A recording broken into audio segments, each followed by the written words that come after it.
Hey folks, we're back with more Star Wars role-playing. Woo! Yeah! Yay! Alright, last time, the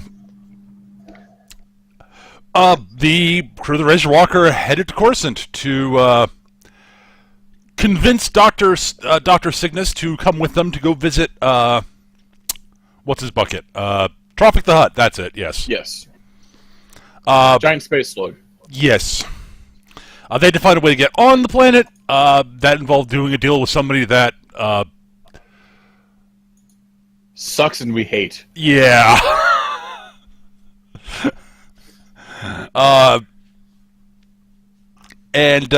So they basically agreed to smuggle some, to carry legitimate, I quote, legitimate cargo onto Coruscant for him.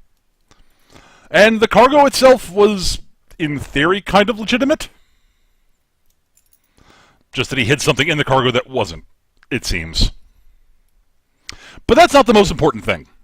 Yeah, see, they got an Imperial Customs officer asking questions, and, like, you know...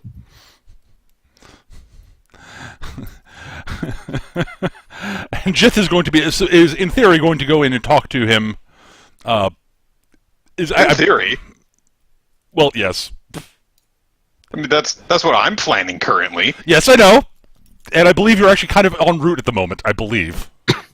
Well, I think that I'm supposed to meet with him at, like, the end of the day. Yep. So... Yep, and we're kind of at sort of end of the day-ish time, because that's where, you know, roughly when Twins and Vorkos were going to meet with the Professor to pick her up and take her back to the ship. Yep. So they went and talked to the Professor. She's agreed to come with them. So they're in the process of getting her to go. When she was contacted, she received a holocall while they were in her office from Inquisitor Morns, who was very, very, very conciliatory towards her and explained that he's sending some agents to bring her in for protective custody because some awful, horrible Hutt had a bounty on her head and nasty bounty hunters were coming after her. And agents in the building were coming to escort her to Imperial Intelligence HQ for her safety. Yes, clearly. And she sort of said, okay, sure, I'll wait here, and then hung up. And that is basically where we left off last time. With Jith on her way to meet with the Imperial Customs agent, and Vorkos and Twins in the office of the Professor going, okay, well, Well, if we're good to start, Twins is going to look straight at the other two and is going to look at Professor Signas. There's a freight elevator to archaeology, right? Of course there's a freight elevator. Are they going to move all those sarcophagi of Hutt mummies? We're going to use that. sure, there is a freight elevator from, you know, in those areas. We're not on the floor where they keep the stuff. We're in the office is part of the building. Right, but we're going to get on the freight elevator and take it down, and we're going to be work-study students. Here, put on these sunglasses. In the meantime, point me to the nearest public terminal. I assume you don't want mine. I'd rather they not trace things back to yours. That's, as I said, well, the nearest public terminal, I guess... I don't mind breaking into someone else's office. Just point me. The computer lab would probably be the best bet, which is 2 floors down. I'll take the stairs. And Twins is going to run out. Okay. Dr. Signas is sort of going, okay. Are you armed? No? I pull out my handgun. Here, stick it in your, pants, I guess. There, now we're going... Is that a sidearm in your pants, or... Okay. Why are you giving me a gun? In case things go south, and they always go south. Why are you giving me a gun?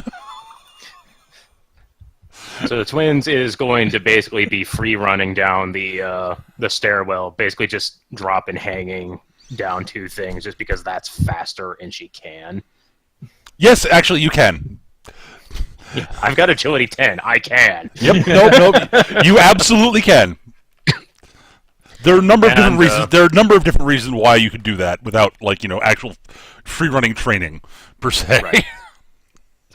Not to mention, street kid. I've done this. Probably on the run. It's Feng Shui. Of course we can do it. Well, Exactly. the skill normally used for that is martial arts, which I don't believe Twins has. I don't have that, but even taking the 3 penalty, that's still 7. Yes. I can do it. Oh, I know. I was getting to that. Anyhow, upon arriving on the correct floor, Twins is going to come out of the stairwell, read the directory that says computer lab this way, and is going to zoom over there. Okay, sure. Upon reaching there, she's just going to find an empty console and is going to get to work. Specifically, she is going to do 2 things. She's going to get onto the camera network. And I will start rolling fortune dice. Before you do that, I just want to set the scene a little bit before you do that, because, so Twins burst sort of, I assume you don't actually, burst into the lab. Oh, no. You slow down before you go. As soon as I start approaching it, she's going to stop dashing and she's going to just present that I belong here kind of strut Absolutely. Of teenage haughtiness. Absolutely. I figured that would be the I don't case. need a uniform. I'm here on business. I'm not a child. I'm totally 21 and totally should be having this drink. Oh, no. Strolls confidently into the computer lab, takes out a pair of lensless glasses and puts them on. Oh, no. You misunderstand. I'm 17. I'm not a child. I'm not a kid anymore. That kind of Right. arrogance. I've got my learner's permit. Yeah. So, yeah, that's the way she's entering. All right, so I belong here. You open the doors into the computer lab. There are a bunch of students in there who are all sitting at terminals. 1 or 2 of them look up, sort of go, "Huh? Someone walking in? Oh, whatever." Go back down to whatever they're doing. This is the public computer lab where students will often come into write papers and shit. Mm-hmm. Yeah, just gonna settle down on one kind of near the back where a lot of people aren't looking. But yes. You can watch Also, there's the lab monitor who is almost certainly a student, and this is their on-campus job. I have no idea why I'm saying this. I did not totally do this for several years in college. This was not my campus job when I was at school, when I was in college. Oh wait, no, it was. And my reaction would have been, someone walks in. They probably belong. I don't care. Yep. I'll go back to whatever it was I was doing. Playing Minesweeper. I was actually probably was playing a MUD at the time. Anyhow, so yeah, Twins is going to first access the camera system of the building. Okay. In theory, not what these computers are designed to do, but you do have access to the network. But I can hack it. Yeah. With a 17, yeah. Yeah. All right. So first things first, getting the camera feed of all elevators that are going upwards right now, and one of them probably has stormtroopers in it.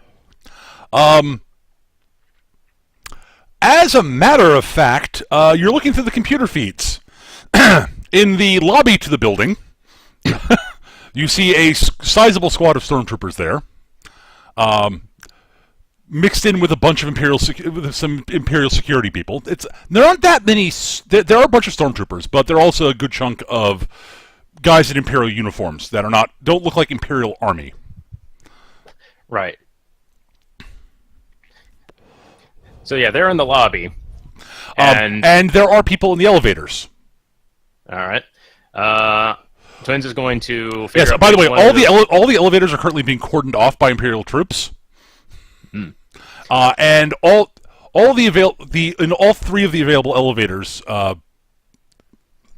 there are you see footage of a few stormtroopers and some Imperial security guys. in 3 different elevators. Yes.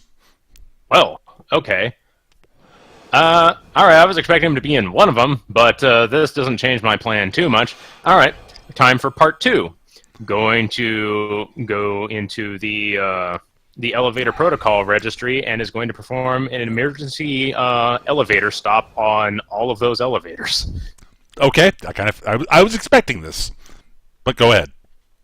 Once you start talking about the elevators, I was expecting this. Is what I'm saying. Oh, sure. It's kind of obvious what I'm doing. Yes. Oh no, totally. All right. I'm going to guess that you want me to roll intrusion on that one. Yes. All right. Man, these fortune die. I think my intrusion is 12. Let me double check that. Yep. Oof. All right, 10. Okay. That was the other roll in reverse. Basically. Right. So, that's not a great roll. It's a good roll. It's a very good roll. On the downside, that's not a super roll. On the upside, it's a college campus This security. is not a high security building. I imagine the security here is good enough to ward off script kiddies and not much else. Pretty much. But yes, you are able to you are able to put the elevators into emergency lockdown, so that they keep the passengers safe in case of what you end up doing. So you do that, and your role is good enough to do that. However, the network is like, okay, the elevator's been flagged for, it's been flagged, the elevator's supposed to go into emergency lockdown mode. Why would they go into emergency lockdown mode? Well, the obvious answer is fire. The fire alarms in the building start going off. Damn it. Nope, we can still work with this. So yes, it's one more distraction flying around. I'm okay with this. I figured. Just saying. This one I can live with. All right, and going back to the cameras, Twins is going to. I forgot to say I was doing this before I went to the other thing, but basically recording a security loop of basically any exterior cameras and interior cameras regarding the route to the freight elevator and that kind of thing. And basically just recording like a 30-second loop and then looping it and set it to do that for, say, 10 minutes. Okay, give me another intrusion roll for that. You're burning fortune dice left and right. I don't blame you. Okay, 17, good. You were able to isolate a... Boxcar 17. Oh, beautiful. Okay, right. You were able to very easily get a 30-second clip of the halls being empty. So you don't accidentally have someone walking down the hall and then walking down the hall and then walking down the hall. And yeah, exactly. But it basically the route that Vorkos and the press probably would need to take seems to be a fairly busy one. But you're able to find a 30-second loop that you're able to isolate and make it look like nobody's walking there, and you're able to find a window to insert the loop into where people watching would not, notice. Mm-hmm. Just be, that's odd. Nobody's walking down that hallway. Whatever. And that'll be on the archival recording footage for later. It's just like, no, it's just this whole 30 seconds of nothing here. All right. At that point, she's going to get on comm and go, okay, I've got us a way down. I've got us a largely clear path through as far as security measures are concerned. We're going to have to move quickly and casually, but we should be able to get to the freight elevator. And she's just going to look up like a directory map and start illustrating directions to Vorkos. Okay. And then she'll...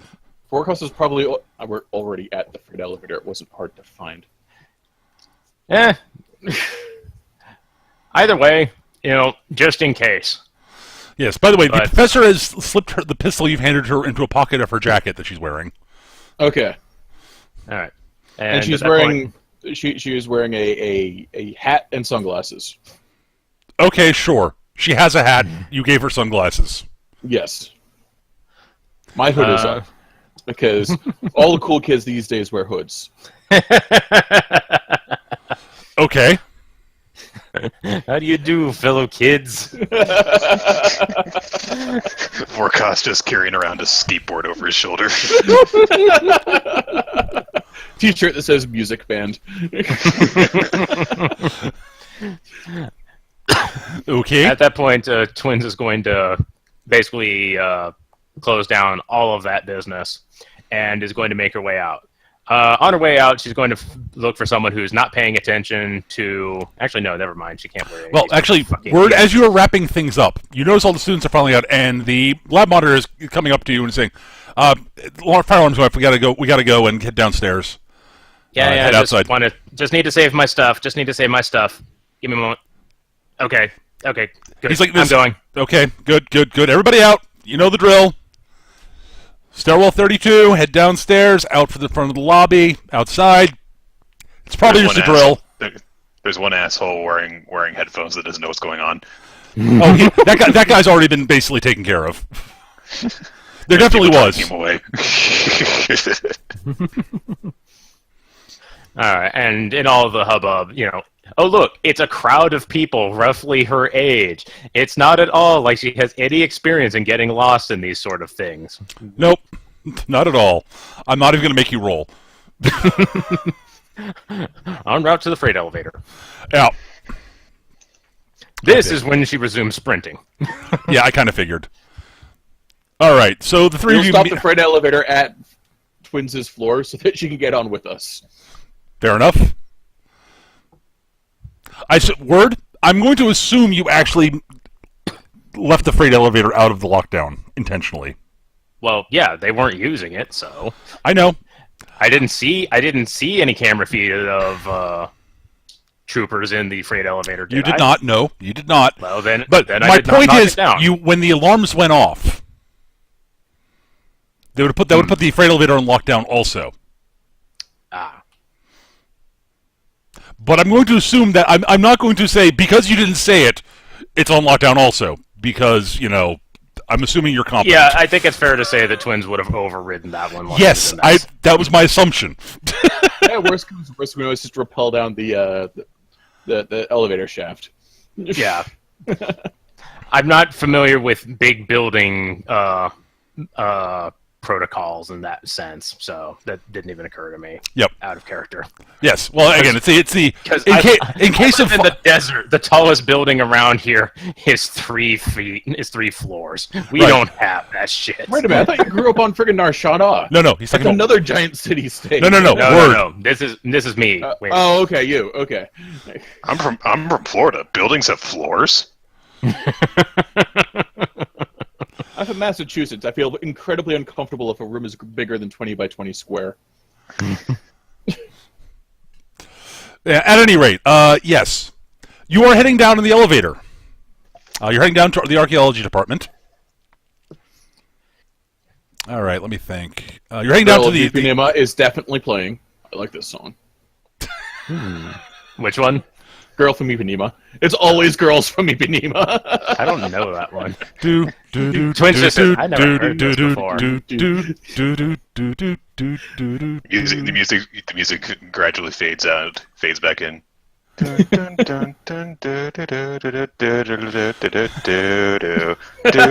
dear Lord, a Muzak version of the Cantina song. That is what it's actually playing.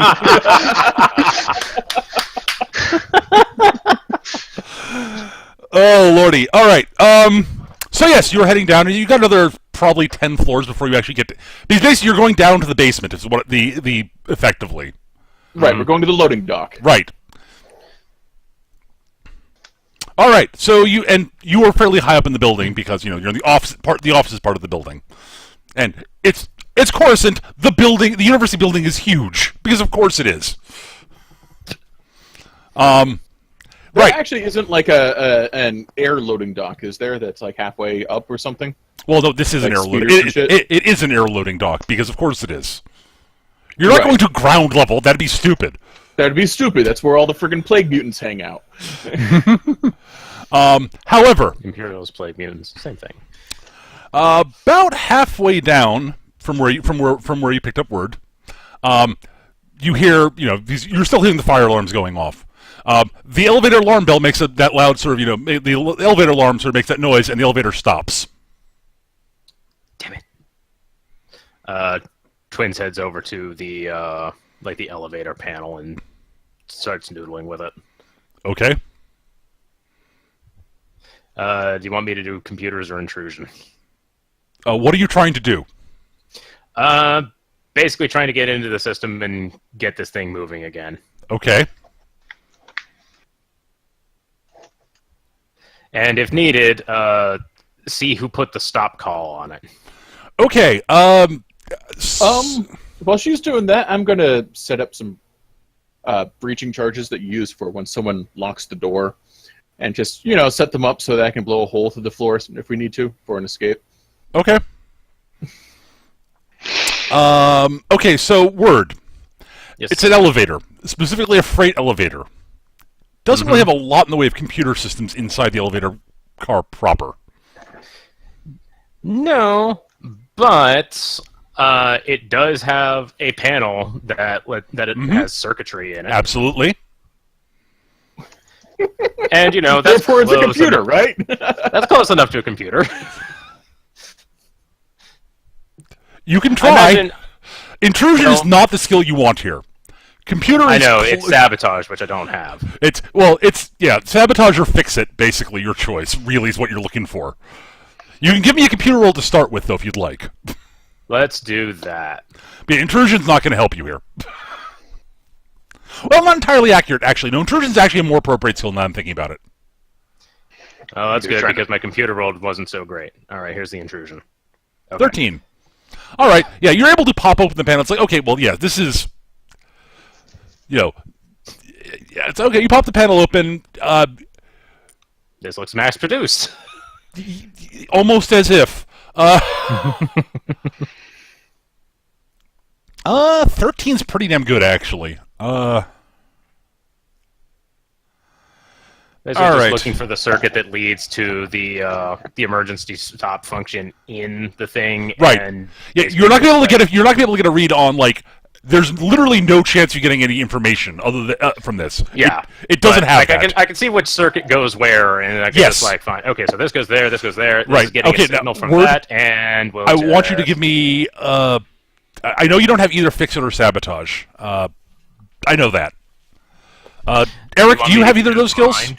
I do not. Okay, give me 1 second. I need to look something up. This won't Those take- skills are elsewhere in the party. Yes. Do you want me to do a mind check at penalty 3?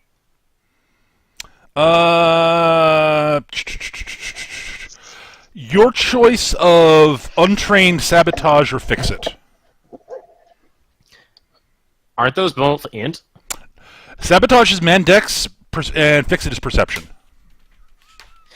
Okay, Dex is much better, so we'll do that. That's fine. All right, so I'll take the 3 penalty on that. Fortune die. Man, these fortune die. And do. That's not a 7. There we go. 10. So 12. Yes. All right. Yeah, I hotwired an elevator. you did. You actually did. No, that's actually good enough. I was the mental DC I'd set for that was 10, and you beat it with your base roll. So Hooray. yes, you go in there, fiddle, fiddle, fiddle, spark, spark. I will say this: you're doing something which you probably shouldn't do, and you're untrained, so you're not going to do it. You get a bit of a shock.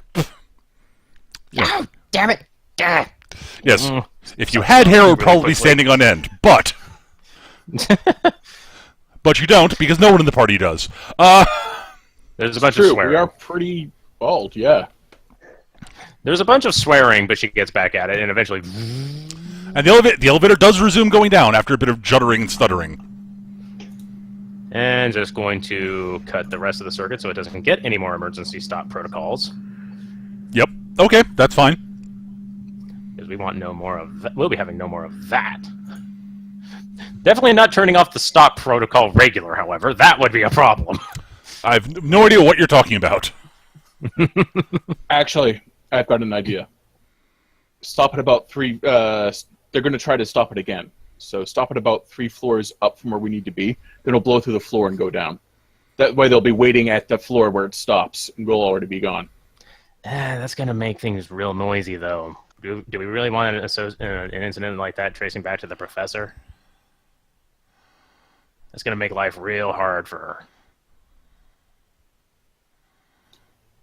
Because being captured by an Imperial Inquisitor is going to make things much easier, isn't it? Yeah, but if we can get her away clean, then maybe just things got lost in the shuffle. They'll be waiting wherever the thing stops, is the thing. If we can get out early, I don't have a problem with that. It's the blowing the floor open part. Well, do you know another way to get out of an elevator that fills up the entire shaft? Actually, does this fill up the entire shaft?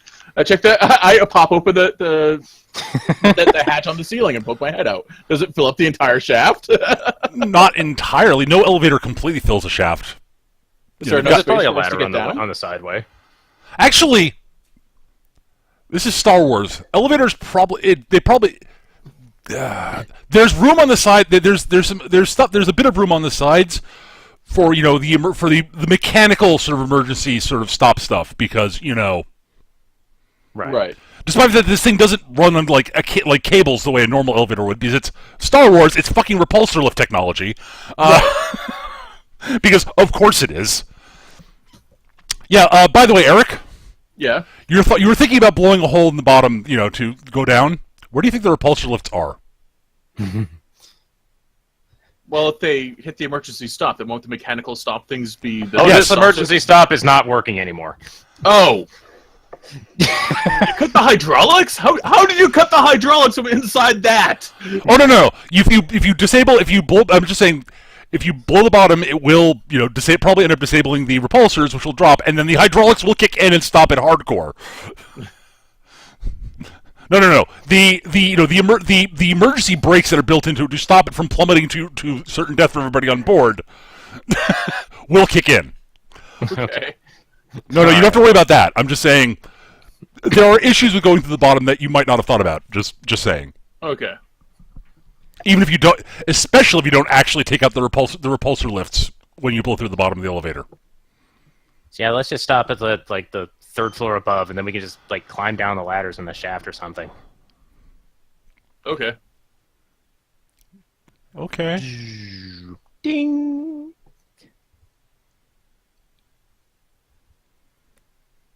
All right, let's go. Yep. All right, so Well, you stop actually, 3 floors up. Yeah. Okay. I'll actually get everyone up on the ceiling of the elevator about 2 floors beforehand, so we are ready. Yeah, Twins will help give the professor a boost since Vorkos can actually pull her up, and Twins most certainly can't. Yes. I thought you were going to be trying to pull her up, and I was about to say something, and then I'm like, wait, words almost certainly thought of that. So. Yeah, and then Twins is basically just going to wall jump off the side and catch the access hatch. All right. So. Or Twins, bleh, word. All right. So the elevator comes to a stop on the floor that you set it to stop on. And before you start climbing down, the professor looks over at Vorkos and you two. She reaches into her jacket pocket, pulls out the blaster pistol, and hands it back to Vorkos. Okay. And she says, "It occurs to me, if you really are actually planning on trying to make sure it looks like I don't catch any flack for this, it might behoove us to have you actually, when we get down there, escorting me out at gunpoint." If it comes to that, rather not, but yeah. Just saying. It just popped in my head. Actually, I don't think Twins has her gun with her.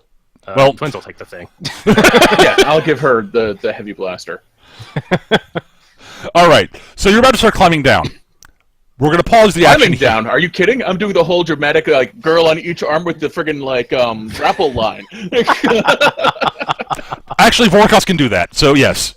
You have the grapple line, and you are monstrously strong. So yes. Because you're you're a Trandoshan. But we're going to pause. Lizard. We're going to pause from this scene here to cut over to Jith and whoever's going with Jith. Jith, is anybody going with you to the customs agent's office?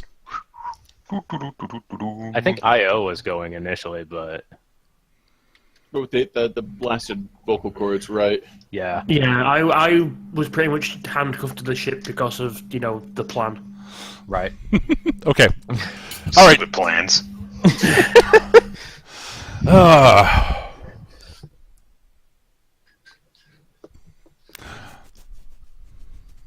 All right, Jith. Yes. You arrive at the customs office.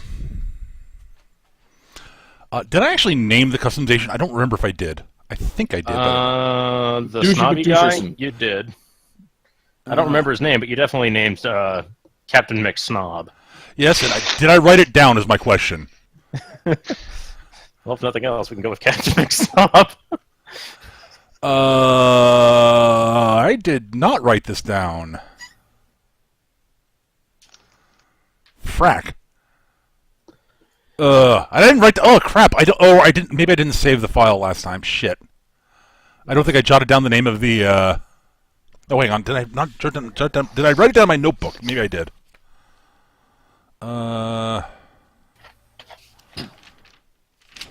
Crap. No.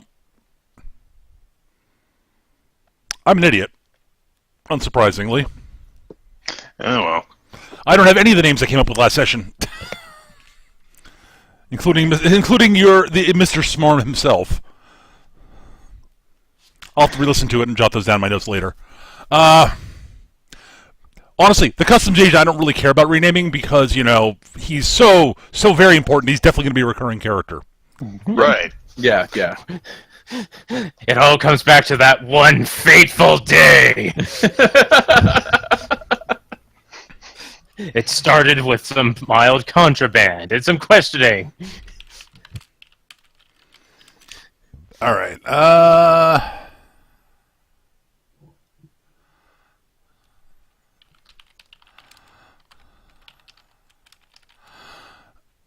right.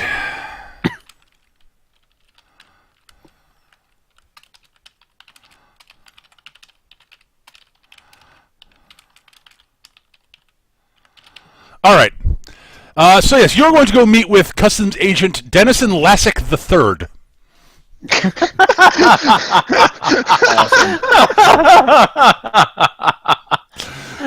Esquire. I think I like this name better than the one I came up with last time, and I don't remember what I came up with last time. Listen, Lassick the Third. That's brilliant. Trademark. That's it. That's his nickname among the crew. ED.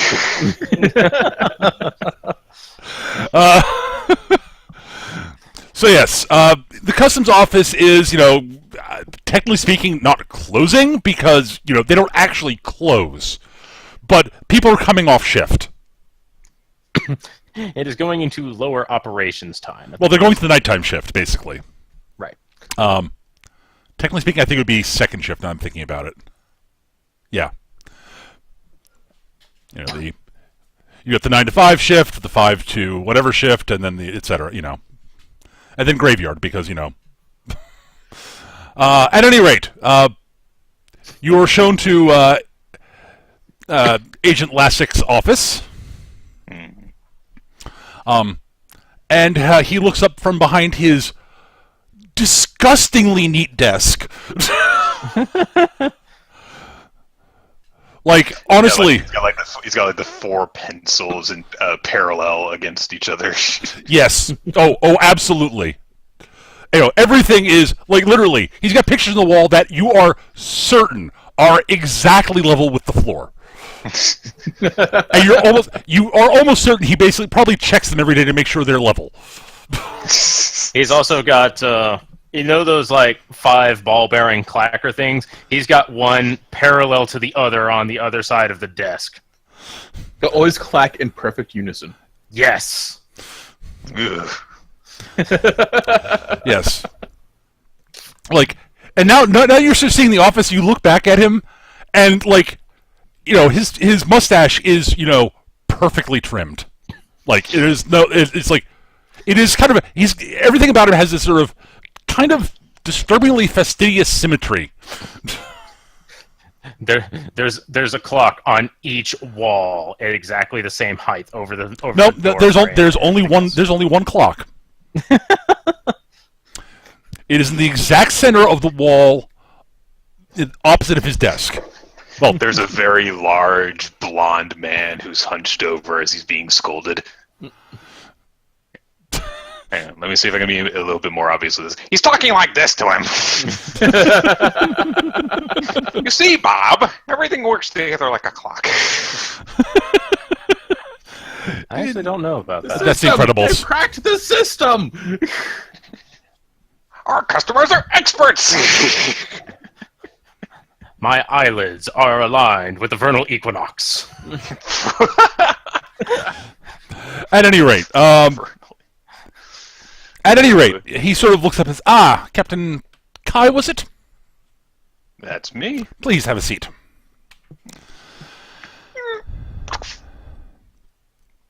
So, just a few standard questions to ask you in regards to the... just want to confirm your account of the incident. Nothing too important, or nothing to worry yourself about. Mostly, I just want to confirm your recollection of the events, that where you got the cargo, who gave it to you, and what you were told the cargo, how it was, what was in the cargo, etc., and making sure it matches up against the information I received from our dear friend who you were delivering it to. Most of this is just to make sure that he's not, to confirm his story, to see if he's telling the truth. I'm certain, absolutely certain, that your accounting of events will be completely and utterly honest and straightforward. I'm going to just do this just because. Like, I'm gonna make a deception roll to see if I can read him, because I know that I've gotten weird vibes off of this guy, but it's mostly been in the sense of his straightforwardness. So, I believe it's a 12. That's I got an 11. All your reads of his body language is of an honest, basically of the honest cop who's trying to make sure the bus he's made goes down clean and the right people go behind bars. All right. Okay then. I will say, well, I was looking for work to do, and a contact of mine said that he needed a very special delivery to be made, some sort of delicacy. Right. Did not even know what was in the box before it was opened up by yourself, and so we took it. We came here, and here we are. I'm going to just, how do I put this? You're being at this point as vague as possible. Well, I'm not really being vague, honestly. That's what happened. Yes. You're being vaguely honest. Excellent. All right. Yes, that. And who was the contact that gave you the cargo? This is the problem. Jith is going to think to herself, like, does that guy have like any outstanding warrants or anything? As far as you know, no. Everything he does is technically above board. I mean, right. You know that he does stuff that is. You're certain that there is stuff he does that is not. But he's done a really good job at making sure everything he does is at least officially above board. All right. I'm just making sure that it's not like a name that would be like, oh, you're an associate of this wanted super smuggler. Yeah. Right. Okay. I'll just get the name then. You have the name, which I don't. As I said, I don't have it written down, and I don't want to make it up. Okay. Because I liked his name. I just got to find it again. I want to say it was like a 4-letter word that started with SL because I just think of slug. I wish I remembered his name. Damn it. Anyways, Sleem. We're gonna call him Sleem. Sure, we'll call him that for now.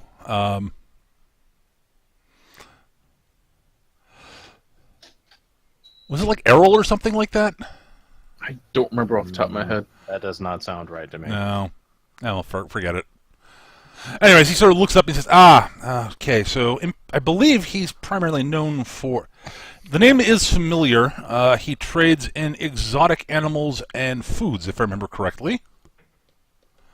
He's typing on his little on his computer, on his little sort of terminal, and yes, and he has never created any. As far as I know, as far as I can see, he has no warrants, no charges on anything technically illicit. Although he does seem to trade on things that are, in some parts of the galaxy, on the protected list. But he's always made sure to. Interesting.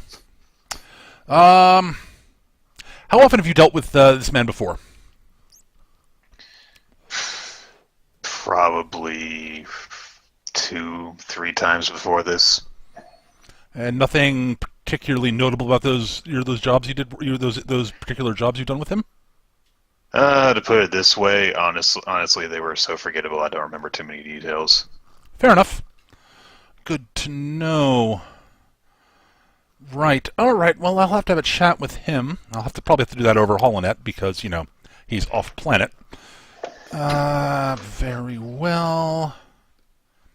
Jith Kai. Did you give your name Jith Kai, or did you give up a false name? I don't remember. I'm pretty damn sure I went by a false name. Yeah, I thought so. It just occurred to me you probably went by a false name. We're on the wanted lists. Yes, right. It just occurred to me, like, wait, no, he wouldn't have known your real name. Never mind. Yeah, I know that the ship is under alias Yes. right now. Right. Yeah. All right. I don't think that we ever actually came up with false names. No, you did. You didn't. I'm remembering that now. I mean, I'm probably using like standby alias number 4 or something like Right. that. All right, Captain. Then. Like, I'm assuming that since I've got a set of things that the Razorwalker goes by, that I've got a set of captain names that go with each of them. So. Right. Okay. Everything seems to. Well, your account basically corroborates the person you're delivering to's story. There are some minor differences, but that's to be expected. He wouldn't necessarily know all the details of how you came into the job. So,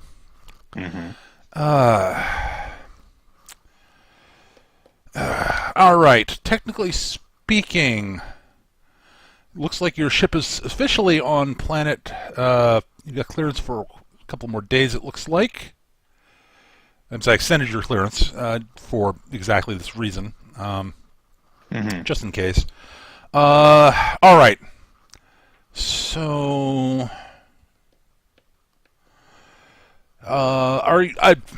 Captain, I do have to pro forma. I do want to alert you. The description of your ship does match up with a description of another YT 1790 that is on the wanted lists. You may want to fiddle with your paint job a little bit or something like that to, differentiate it from it, just in case. Oh. So, okay. Well, all right. I mean, the YTs, there's a billion of them out there, so. Oh, absolutely. The 1790 is not a very popular model, though. Does have the advantage of being very fast, and given that you're transporting, perishable goods, makes perfect sense. But they do make for excellent blockade runners and smuggling ships. Don't say. Oh, yes, indeed. But yes, the captain of that ship is also Zabrak, and Jith is going to kind of raise her hackles a little bit and then go back down. Okay, yeah, sure. just Zabrak captain. they're not that Okay. they're not that uncommon. It's just an interesting coincidence, I would say. She's just trying to act a little bit offended, Right. Oh, Yes. I get it. You see a Zabrak captain with the same type of ship. It's like, all right. Yep. But you have no outstanding warrants of any sort on your record. And Roll a deception roll to not bust out laughing. If he said that with a full-on straight face, then she knows that he's not fucking with her. actually, give me a deceit roll. You got it. No, 12.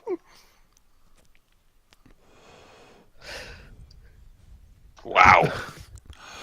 Okay. Not a good deceit roll. No, he looks like he's being completely earnest and up front. Okay. Interesting. Yes, well, I'm sorry.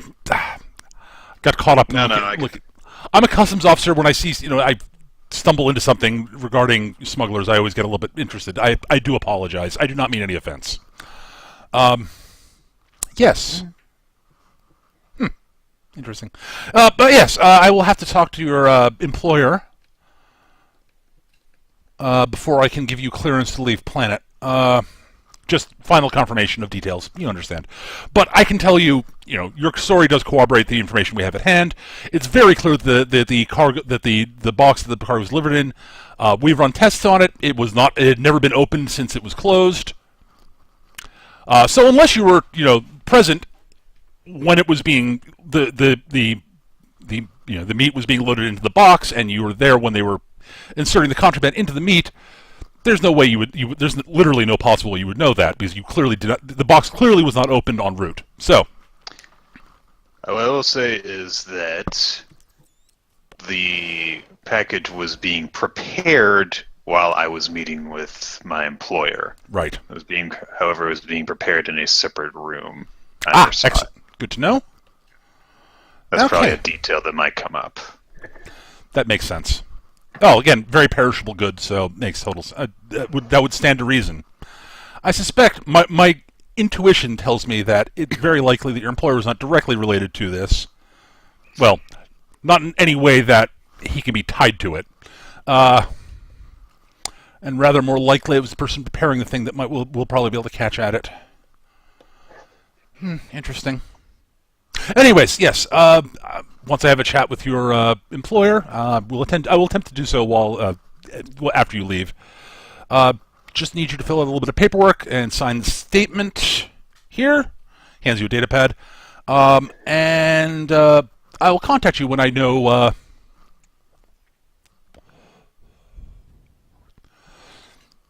I will contact you when I am aware. Well, once I'm able to give you clearance to leave, basically. I still have your communications line, so that should do it. Once you've signed all the paperwork, and paperwork in quotes, it's not actually paper. She's scrolling through pages and seeing that it would essentially be the equivalent of like 12 copies of the same thing. It's actually technically only triplicate, so. Legal ledgers. Yeah. Swipe, swipe, swipe, swipe, swipe. Thank you very much.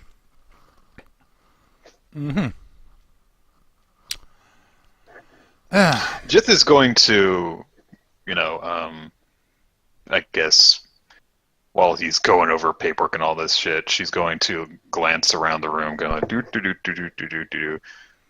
Does she happen to spot any security cameras or anything like that? Oh God, yes. Yeah. Of course there are. The sooner I get away from this place, the better.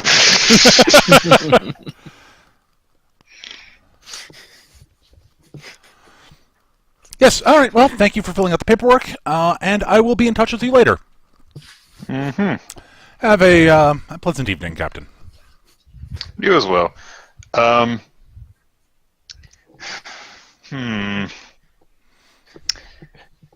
Do you know any place I can get some good paint decals? She is actually going to bring that up. She's like, "Oh, since you're worried, since you brought up the concern that our ship might be mistaken for another's, I don't know. Do you know anywhere on world that we could get a good paint job?" Oh, I'm certain that there are. I mean, while she's saying that, she's going to plant a listening device on the bottom of his desk while she's standing up. Okay, give me an intrusion roll for that. Sweet. Fuck! I keep on losing my goddamn. All right, there it is. Don't you also have a 12? It's a 13. Yeah. All right. Yep. You are fairly certain you planted it very surreptitiously, and odds are he probably didn't notice. Okay. It depends entirely on how perceptive he actually is. Right. Which I have no idea. Nope. Can't read him. He's too honest. Either he's remarkably good at concealing his motivations. It's entirely possible. All right. Hey, he's really disconcerting. You can't get a read on this guy. I mean, you get a read on it, but it's like you've never met anybody who is this honest, if you're reading him correctly. Right. All right. I'll trade, I guess, the pleasantry about the paint job thing. Yeah, he mentions that. Yeah, there are probably places. There are almost certainly places on in the where you could have that done. He never had to do it himself, so he never really had to look for it. But just not exactly a flyboy himself. No. Yes, in between investigating details to make sure that everything is perfectly aligned, I strap myself to a fucking rocket.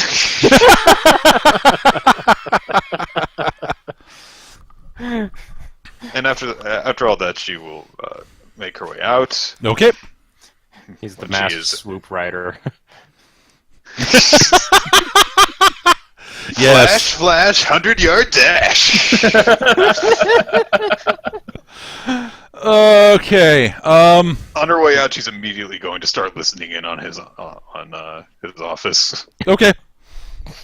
It's like, I'm gonna make sure this guy does not call the cops on me. Yeah, you hear him basically putting in a call to your employer, to the dude. Gotta make sure that goes well too. Okay.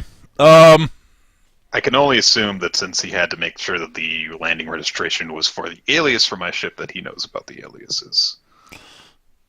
Yeah. So that conversation goes about the way you would expect.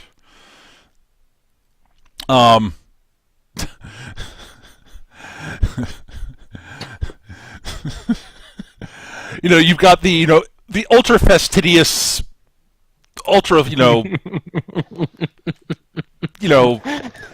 fastidious and straightforward and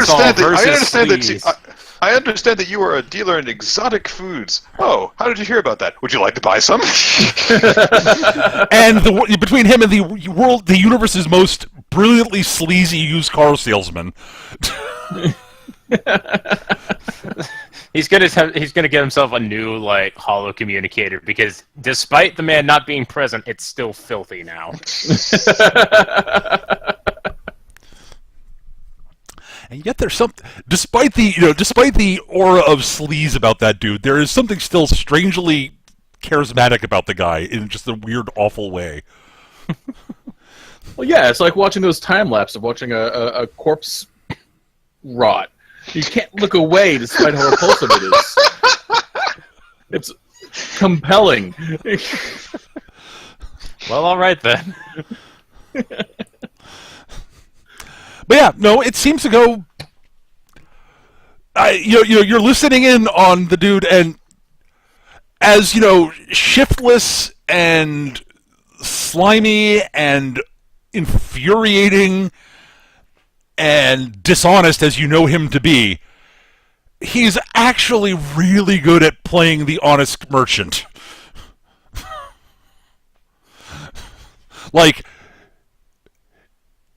You're fairly certain that he knows about what was in the cargo, and there's no way he didn't, knowing the way he operates. Oh yeah. But after listening to talk, you are mostly convinced that he is completely innocent and on the up and up. It's honestly kind of disconcerting how heartfeltly wounded he sounds about the possibility that he might have done something illegal. He might have been involved in something illegal, and how utterly innocent he makes himself sound. Honestly, mildly nauseating. So he kind of takes the opposite approach that Jith was doing the whole time, whereas Jith was just like, oh, really? Well, I didn't do nothing about it, so go ahead. What the fuck ever. He's like, oh my god, I can't believe I was caught up in some horrible scheme! Yes, but somehow he makes it sound believable. It's like, how? He's blatantly lying! I know he's blatantly lying! And even though I know he's lying, I sort of believe that he's telling the truth. What the hell? I watched him kill those kids. But somehow, I now think it's their fault that he had to kill them. Yeah, honestly, he's... Anyway. Yes, it's along those lines. All right, so... Yeah. That's what you hear on your way back to the ship.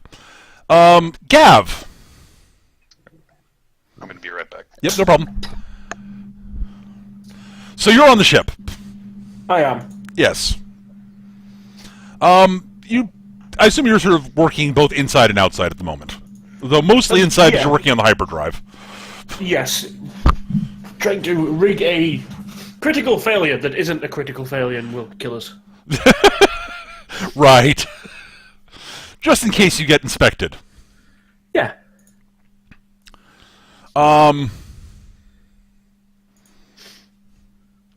Right. So, as you're sort of going along, it occurs to you, all of a sudden sort of, you've been sort of, you sort of, have been what's your perception set, by the way, Gav?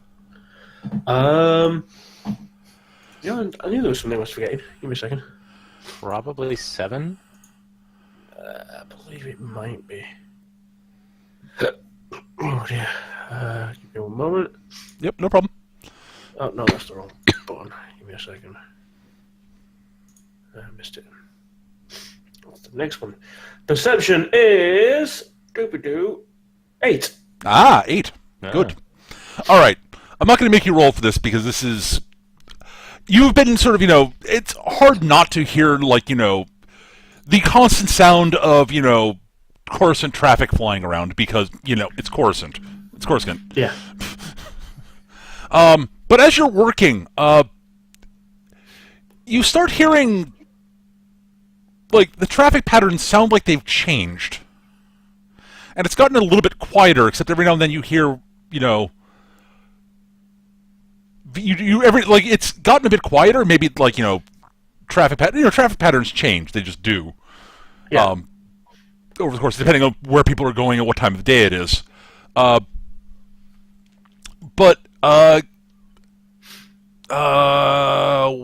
do you have info starships, right? Yes. Okay. That doesn't cover this. So just give me a straight perception check on this one then. Okay. It's Twins who has info personal transport. Yes, if Twins is there, I would definitely give you the roll for this. Directly. So you rolled a 5, it looks like? Yeah. There's something very different about the vehicles you're hearing than the ones they sound different than the usual sort of the personal speeders that you're used to hearing flying around. Do they sound more like APCs? No, they don't sound that big. Okay. Honestly, given your knowledge of... actually, give me a fix-it roll. Ooh, that's a good point. It just occurred to me. Fix it. There you go. That's much better. Okay. Yeah, so you know what the sound of engines should be. Of the repulsor lifts on speeders should sound like, Yeah. And the ones on the sort of the repulsor lift, these repulsor lifts that are flying overhead right now, they're flying they're not flying directly overhead, they're sort of flying in the general vicinity. They sound overtuned. Hot rods.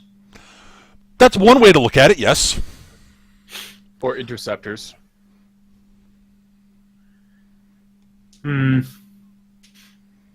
Atmospheric pursuit craft. Possibly. Jiggers, the cops. Yeah, I'm going to shimmy up the upper access hatch that all the YTs have, Yep. and peek out without obviously peeking out. Yep, that's fine. I'm not going to make you roll an intrusion to avoid being spotted that way because it'd be very hard to spot you that way. But yeah, give me another perception check.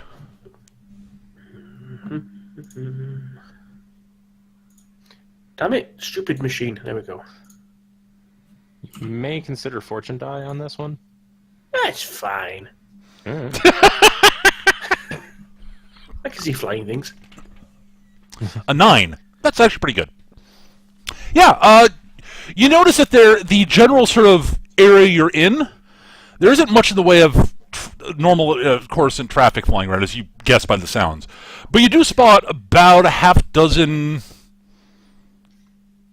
somewhat, a half dozen speeders, fairly typical looking, personal transport speeders, largish ones, sort of the equivalent of either a station wagon or a state car, whatever you want to call it, depending on where you're from. Yeah. That are all sort of very similar. They all look like they're from your distance, what you're looking at, and with your limited knowledge of personal ground vehicles, you don't know them that well.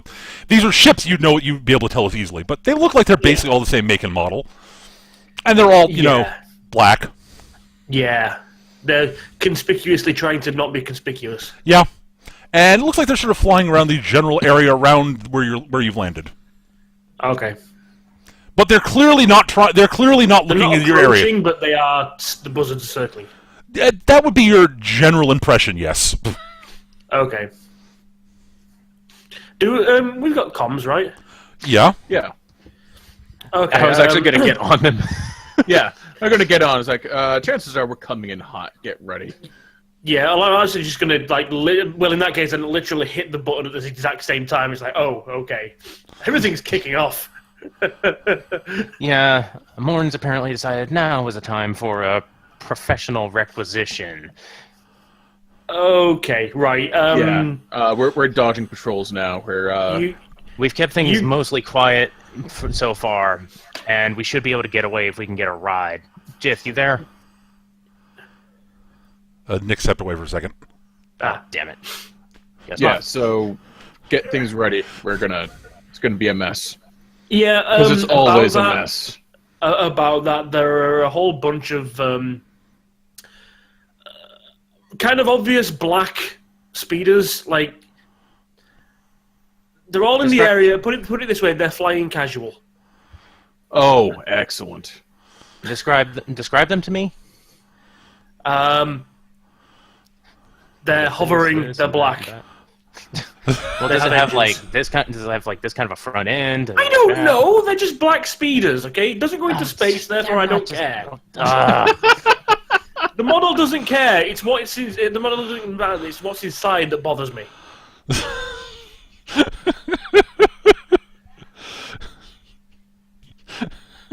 Okay, get ready. I'm gonna pop open the. I'm gonna force open the elevator doors now.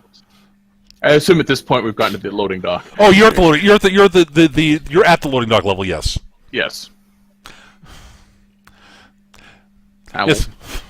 Oh, by the way, Eric, can Yes. you send me the stats on the gun that you passed over to me? Yes.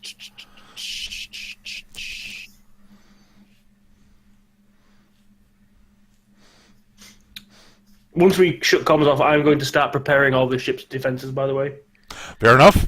so when the anti-personnel cannon is activated, and I know it's going to be, it'll be nice and warmed up.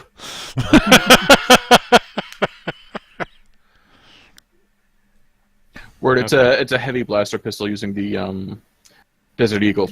I was going to say, that looks like the Deagle's stats. Yeah. Okay, cool. It's also going to be awkward for you to use because it's modified for Trandoshans. Oh, I have God, two it's- hands.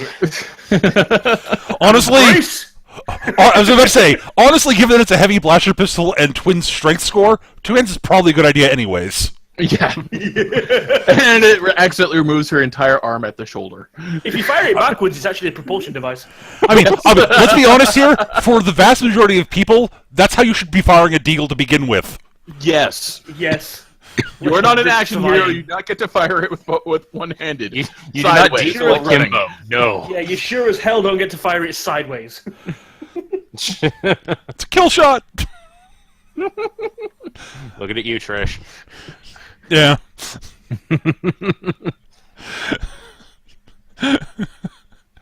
All I can say is one of my favorite Feng Shui characters I ever had in a game I ran, was built with using the killer archetype, who had both guns, who actually sunk all of her gun sticks into both guns blazing. and use MP5Ks.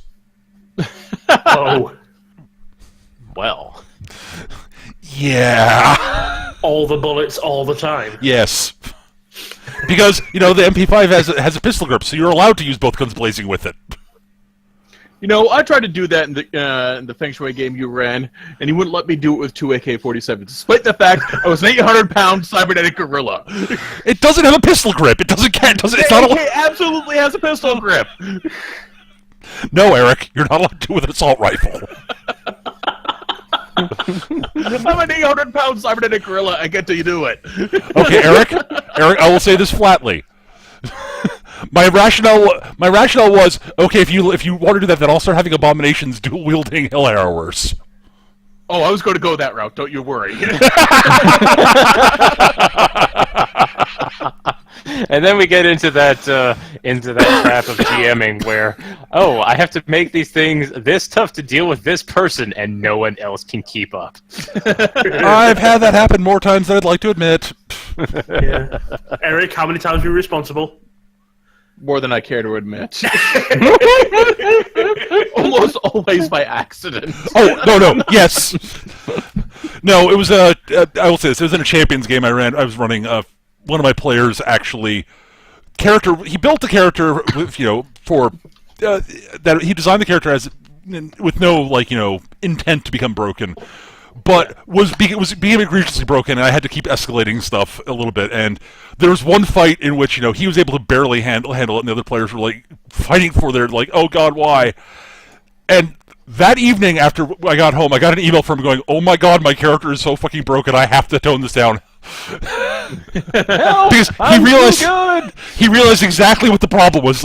Yep, I know what the problem is here. My character is broken, and you're having to adapt to that to make things even remotely threatening to me. And this is bad. I need to tone this down, don't I? I'm I was going to email you saying something along those lines. I'm glad you said it to me. All right, so is Nick back yet? Am I right? Nope. Sounds like no. Okay. Nickelodeon? Well, that's gonna make him leave longer. At any rate, sorry for a little tangent there, but yes. So things are going down. I did have a question, and since Wyrot's not around to really answer it, did Jith take a rental or a cab or something? I don't know. I forgot to ask. Probably a cab. It was probably a cab. I'm gonna say he didn't take a speeder or anything like that. He probably got a cab. Jith almost certainly. I probably took a cab, but it is also possible that she might have acquired a speeder. I don't know. We didn't that actually didn't come up. So when Nick gets back, we can ask how Jith got there, and she can and he can tell Nick can tell me what it was. Can you pick us up? We need a ride.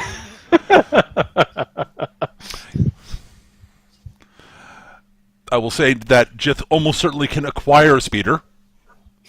Oh, that would be easy. I think anyone in the group can acquire a speeder. Twins could easily acquire a speeder. Driving one's another matter. I actually have a decent drive. I have a drive of 11. I can fly the speeder. That means you're shooting, though. Don't fuck up my gun. All right, so we will get to that in a minute. All right, so Eric, you're going to force open the doors, the freight elevator doors into the loading bay. Well, is there a hand crank for this kind of problem? You want the manual released. Yes. Because there almost certainly is for safety regulations reasons. Yes. This is the Empire. They don't believe in railings, so they might not believe in manual releases, but we're going to say there is one. There is one, sure. Here's the thing. This isn't the Imperial Army. Right. It's less expendable. This building probably dates back to the Old Republic, where they did have OSHA, so... Right. Think positive. So yes, you grab the manual release to the doors because it's there. You correctly said I pull the manual release. So right. Okay, the doors. You don't have to make a roll or anything like that because. I mean, yeah, it'd be it's not an easy pull, but you're very strong, so I'm not going to make you roll for it. Giant space lizard. Yes. You have strength 8. You are very strong. Okay, just so I have like this image in my head painted correctly. So we've got like the big elevator bay door kind of deal, or however it is, and the release is on one side. Sure. Okay. Twins is going to stack up on the other side of the thing before it opens. That's good. There's not a. You are technically on a ledge because there's no elevator agile. here. I know. I'm just letting you know. Probably like maybe 2 or 3 inches wide. I'm hanging dramatically. What? I'm hanging dramatically from my grapple while I pull the release, with the doctor swooning in my arm like a Frank Rosetta painting. Yeah, meanwhile, Twins just like pops down there and strolls along the side like a cat. All right, the doors open. They open up into a loading bay. There are there's a bunch of boxes in the room. So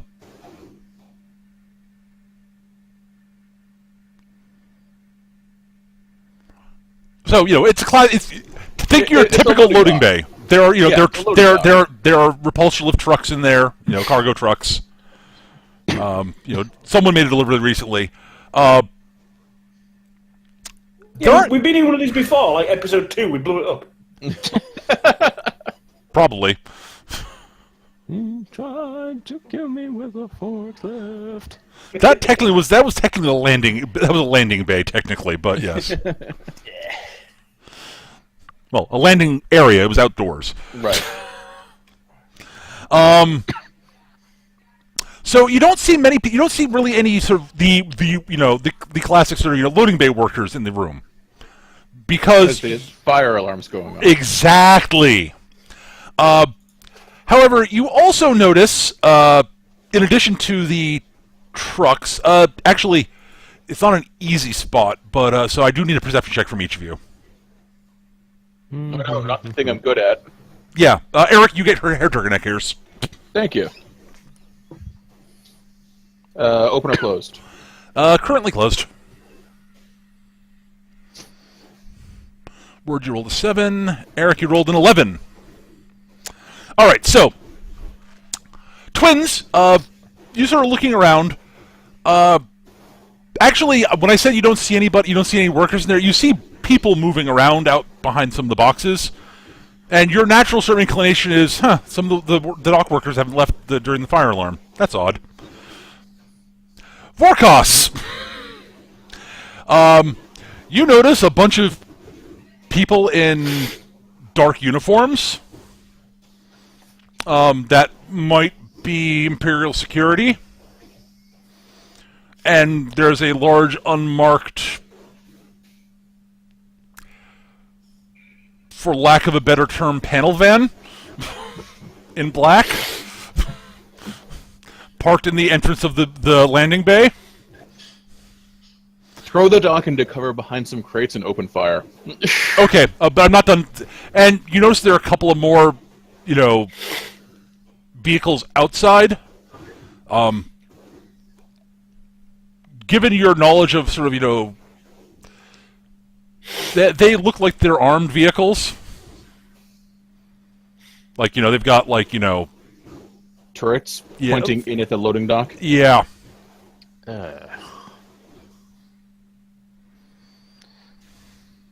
So much for making this quiet. But on the plus side, the one thing you also notice, Eric, is they don't seem to have noticed you've arrived. Ah, excellent. This has gone from Call of Duty to Metal Gear. Excellent. Right. I will quickly signal to Twins. Shh, cops. We're stealing the panel van. All right. Twins is going to basically get low to the floor and is going to slink in and try and keep in cover and advance. Okay, you guys are going to try to sneak around? Yes. All right, so you're sneaking around. I will need intrusion checks from the two of you.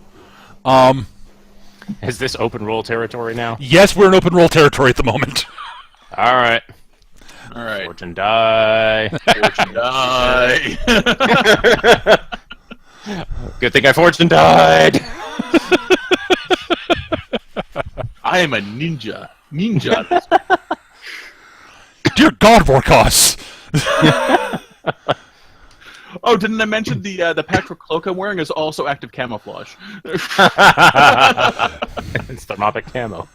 It's not, but it might as well be for some reason today. All right. Turns out I'm not actually sneaking around. I'm just walking around like I belong there, and they haven't noticed. Oh, look, it's a big hobo. All right. I need to find my character sheet for the professor.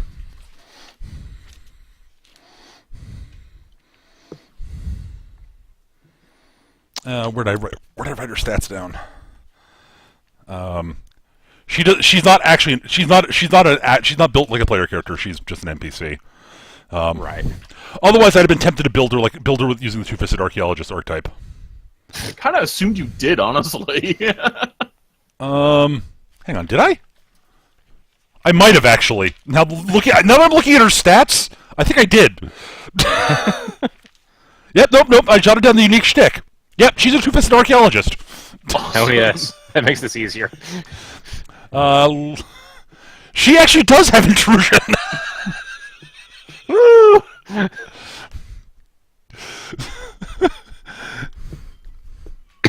Yeah. All right. I should roll for her. Where's there? There we go. Open roll. She's got intrusion 12. Yeah, pretty good. Okay, Eric. Both you twins, and both of you sort of you watch. You know, the professor sort of sees what you're sort of doing. She nods and starts following. Cool. And honestly, Vorkos, you're actually surprised at how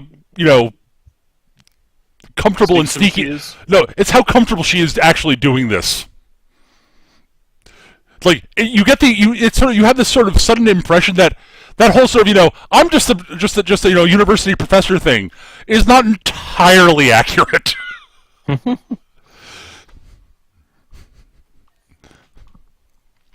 And also, you sort of mentally flick back to the way she was holding the gun when you gave it to her. And she was like, "Why did you give me a gun?" She was holding the gun correctly, yes, and comfortably. She knows how to use one. She just doesn't like guns. I don't like guns. Doesn't mean I don't know how to use them. How do you not like guns? They go pew pew pew and taka taka taka. She's an archaeologist first. Anyhow, she also has a fairly decent melee score. Better than any of us. Well, no, Vorkos is actually pretty good melee. Okay.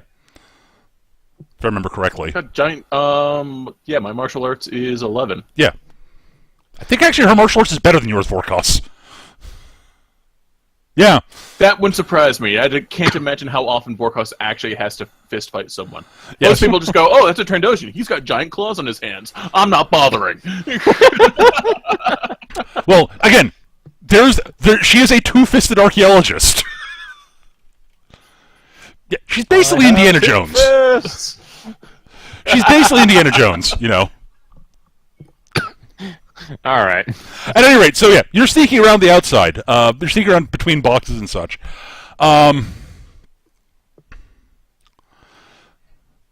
And I would like you guys to give me another perception roll. Open now, no doubt. Open now. You're in a stressful situation, so yes. I see everything, So you do. and a good thing. I found a penny. No, Vorkos, you rolled well enough to be aware of the position of all the baddies. What Twins hears is you overhear a conversation between two of the guards, which you pinpoint are the guys who are standing by the van that you guys are planning on nicking. Mm-hmm. And they're sort of talking to each other and saying, "Yeah, do you think they're actually stupid enough to actually come down all the way down here to the loading bay when it became blindingly obvious that's where they were headed?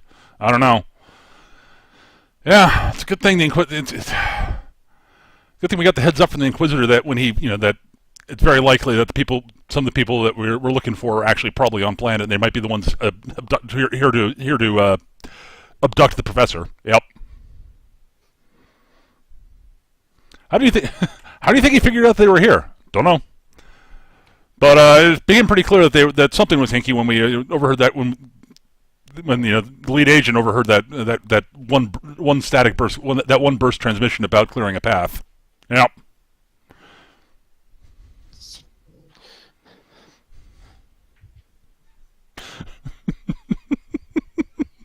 It's almost like they were monitoring all the comm frequencies in the building. Yeah, but you also hear them mentioning basically, apparently the Inquisitor was sort of the boss was basically suspicious that these people might this crew might be here when he heard that a YT-1790 arrived on planet with a Zabrak captain, a Trandoshan, a Twi'lek, and a Basilis came off the ship. They were questioned by apparently he saw some customs report, and said, "Huh, that's interesting. I bet they're on planet. I wonder why they're on planet." Anyways, you overhear them mentioning that, but yeah, they also mentioned it sounds like they stopped the elevator before getting down here. They probably got off on that floor. Good thing we got troops headed out there to take them down.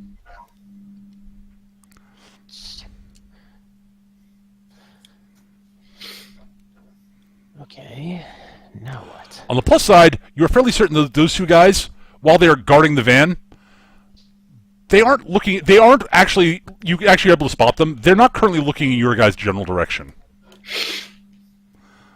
They're actually. You guys have moved far enough off to the side that they're keeping an eye. They are sort of looking towards the general vicinity of the elevator. Right, we're basically we've approached their flank area. Yep, exactly. Okay. With the 18, can I actually hear any activity on board the vehicle? Can I hear you are something fairly certain talking? there's nobody in the van anymore. Ooh. Excellent. It's almost like it was a transport to bring the security agents into the loading bay. Head count, how many are there? That's a good question. 1, 2, 8. Ugh. All right, so we've got two guys kind of stacked up near the front, and then Another 6 guys wandering around looking for things. Oh, 6 on patrol. Great. Yeah. All right. Yeah, actually, you're looking at them. You were able to spot most of them because you rolled an 18. Also, you're watching the movie. And you're like, these guys know what the fuck they're doing. These ain't stormtroopers. Big guns, big guns. Oh, good, big guns.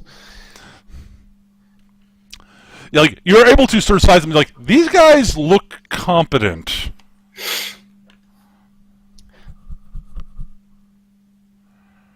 Okay. And the last thing I will ask for do I see? Do I see a large crate hanging precariously from a cable conveniently at some location? Sure, why not? Excellent. Sure, the crews before they left into the fire alarm were moving a crate and they left it suspended up in the air on the crane, dangling off a crane.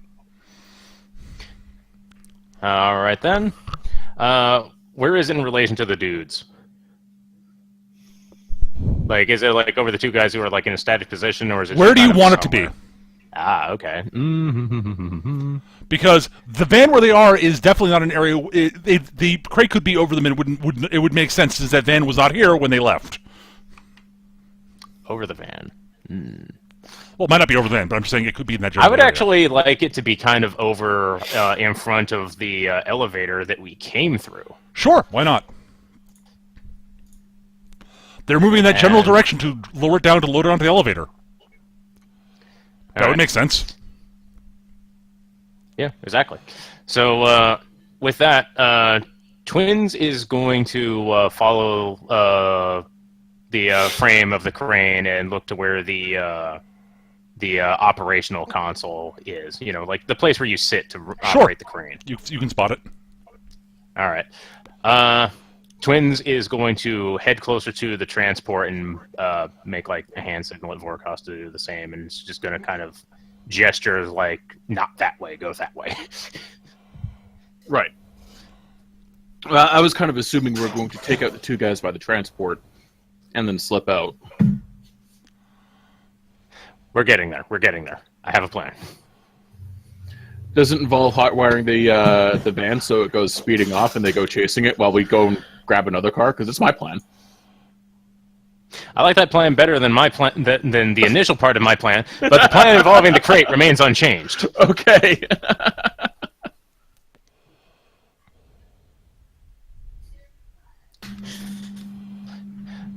All right, so yeah, Twins is going to move up and is going to kind of direct Vorkos on where he should move, given where she's perceiving all these guys to be. I kind of like the idea that with that perception, she's actually kind of at something of an elevated position at the moment. Sure, why not?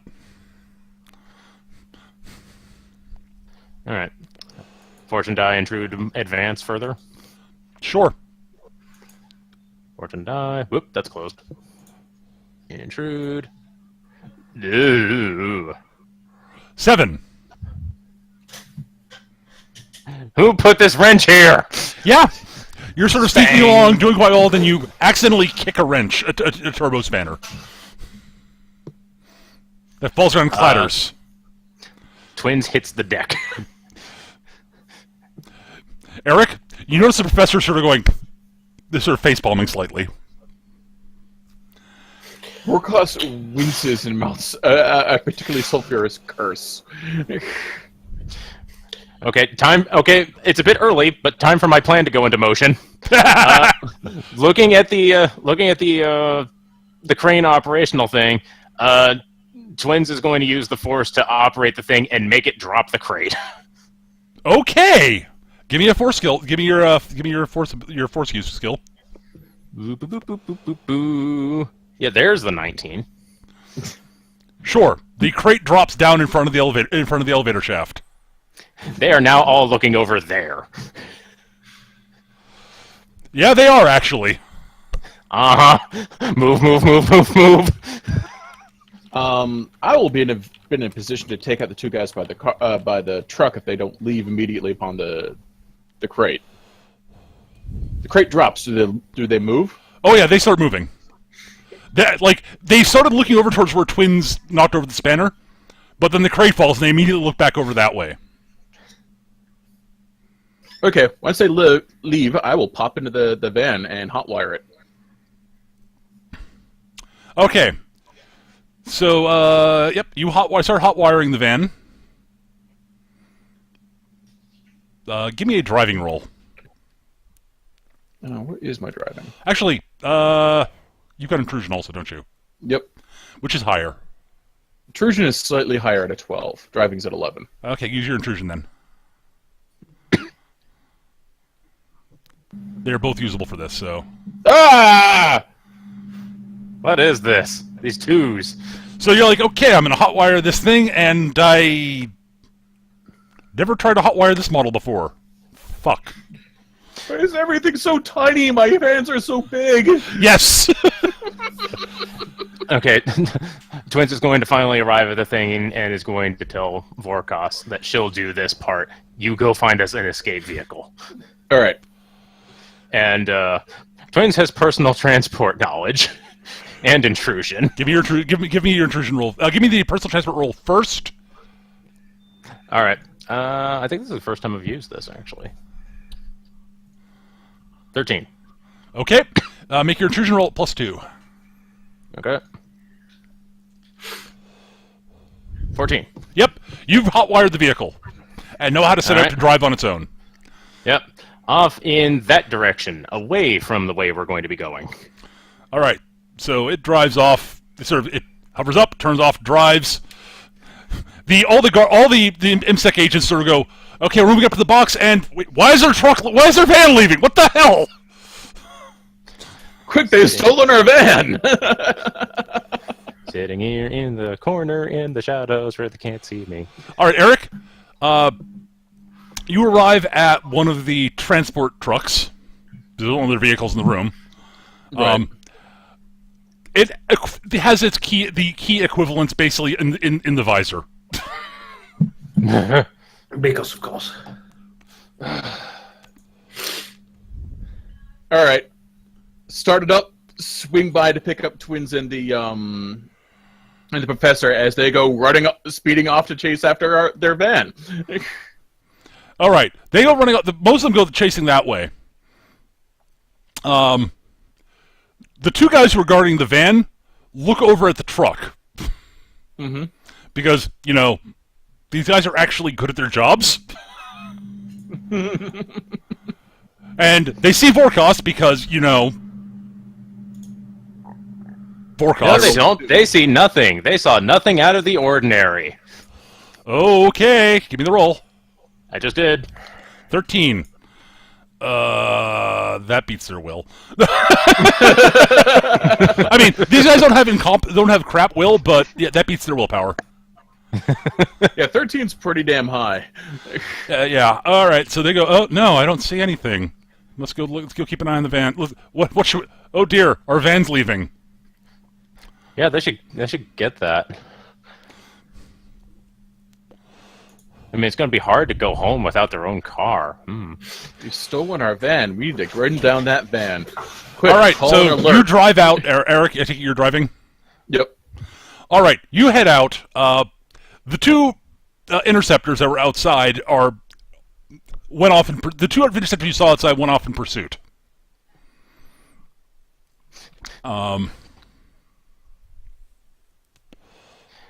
When you say that this is a transporter, are we talking like an 18-wheeler or something like that? Not an 18-wheeler, but it's a small truck.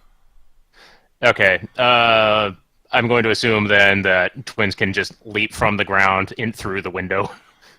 If you want to. I mean, you guys are able to get on the truck pretty easily, so.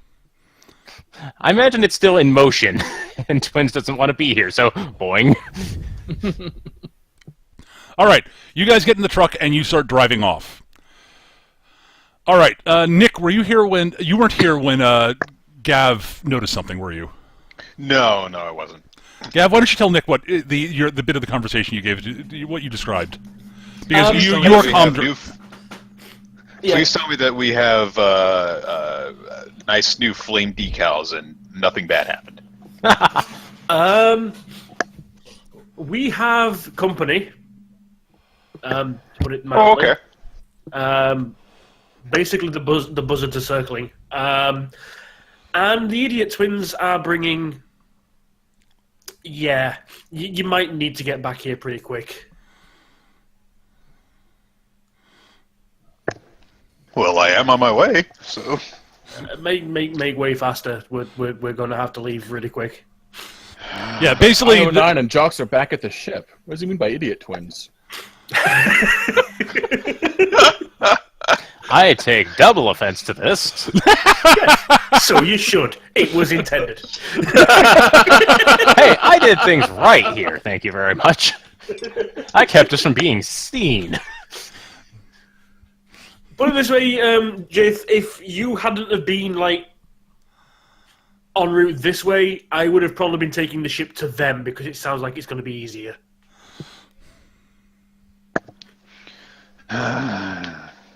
Yes, there are a number of basically, unmarked black speeders that are totally not circling the area where the Razorwalker is.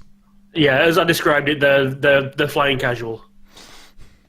Also, there's all the normal traffic that had been in the area seems to have been routed away, as if someone set up detour signs. Huh. Okay. Did I hear Totally anything? not conspicuous at all. I didn't hear anything weird on my frickin' comm channel with the customs guide. No. No, just a ship matching the description of the Razorwalker happens to be docked here. Okay, I got it. To be fair, we're kind of a unique crew. It's almost like there's a report in the customs logs about a YT-1790 landing with a crew captained by Zabrak, with a crew With a freak show on board. with a Twi'lek, a Trandoshan, and a Basilisk and a droid. Man, why you got to see race? You know, of all those things, the least suspicious entity is the droid. Yes, Yes. yes, and they have a protocol droid. I'm glad that we have all this attention on us and still nobody knows what IO is. That means we've been doing our job right. We're like, what, 15 sessions in or something like 20. that? This is the 20th session. 20 sessions. We're 20 sessions in, and nobody knows who IO is since See, like that's the the thing. first episode. That was our primary mission. All these are just side quests. We are sticking to the primary story. Yeah, we have done our jobs well. Yeah, We're sticking to the plan. yeah, I mean, basically, I think there's been only one incident where someone might have caught on to who Io might be, but I think they're dead now. Yes, it was that bounty hunter back on Dantooine. Right. Well, nobody could have survived that. Nope, so. no way. There's no way there's no way he could have survived that. Nope, not at all. No. He'll never come back. He's dead and never coming back. Yep, totally. Is he going to come back as a Jedi? No, I promise you, he's No, not gonna coming come back. back as an Ewok. He's also not coming back as an Ewok. Jawa? No. If you keep on naming specifics, he's going to keep on saying no. He's gonna come back as one of those spider monks from Jabba's palace with the brain in the bucket underneath the legs. No. So he's gonna come back as a Doom boss? There was a. Can I come back as one of those things? Because those things are awesome. There was a children's. There was a children's horror book that was about those. Really? Yeah. I think I talked to Peter about these. There was a set of like horror youth novels that were set in the Star Wars universe, and they kept on running into the main characters, which is kind of stupid. You run into Boba Fett once, okay. You run into Luke and Han and Leia and Darth Vader all at once. There are bigger things going on in this scene than you need to be involved with. Fuck off. Yeah. I have name dropped exactly one actual major Star Wars character so far, and he's And that been was nowhere. on accident. No, I've named two technically. The Emperor and Darth Vader have been mentioned. That's it. And Well, Lando, that's hard not to showed up. mention. Oh, Lando was on screen. You're right. You also accidentally mentioned Juno, somehow exact to the detail, by complete blind chance. Yes. That was bizarre. I named out the character I didn't know existed. Yeah, Peter's just like, okay, so it's this character here, and this is her name, and I start giggling because I'm like, I know that character. And Peter's like, what? Yeah, here's the link. Oh. Anyhow. Yeah. Okay. So we're in trouble. Got it. What? No, never. What else is new? All right. So, Jith, how did you get to the customs office? Did you take a cab? I'm sure that I went casually, yes, because I thought that I had all day to do this. Yeah. I didn't know that you were going to find the professor and take her back all at once. We set out at the same time. I didn't know you were actually going to retrieve her, though. I'm just going to just... We said, hey, we've got the professor. She's getting some stuff ready, and we'll go get her tomorrow. Just going to mention before we cut off the comms with Jith, if they know where they are and they know where we are, considering you had an appointment booked with a government official, they probably know where you are, so keep your eye out. Well, they don't know that. They totally know that. So are you taking a cab back at the currently, Nick? No!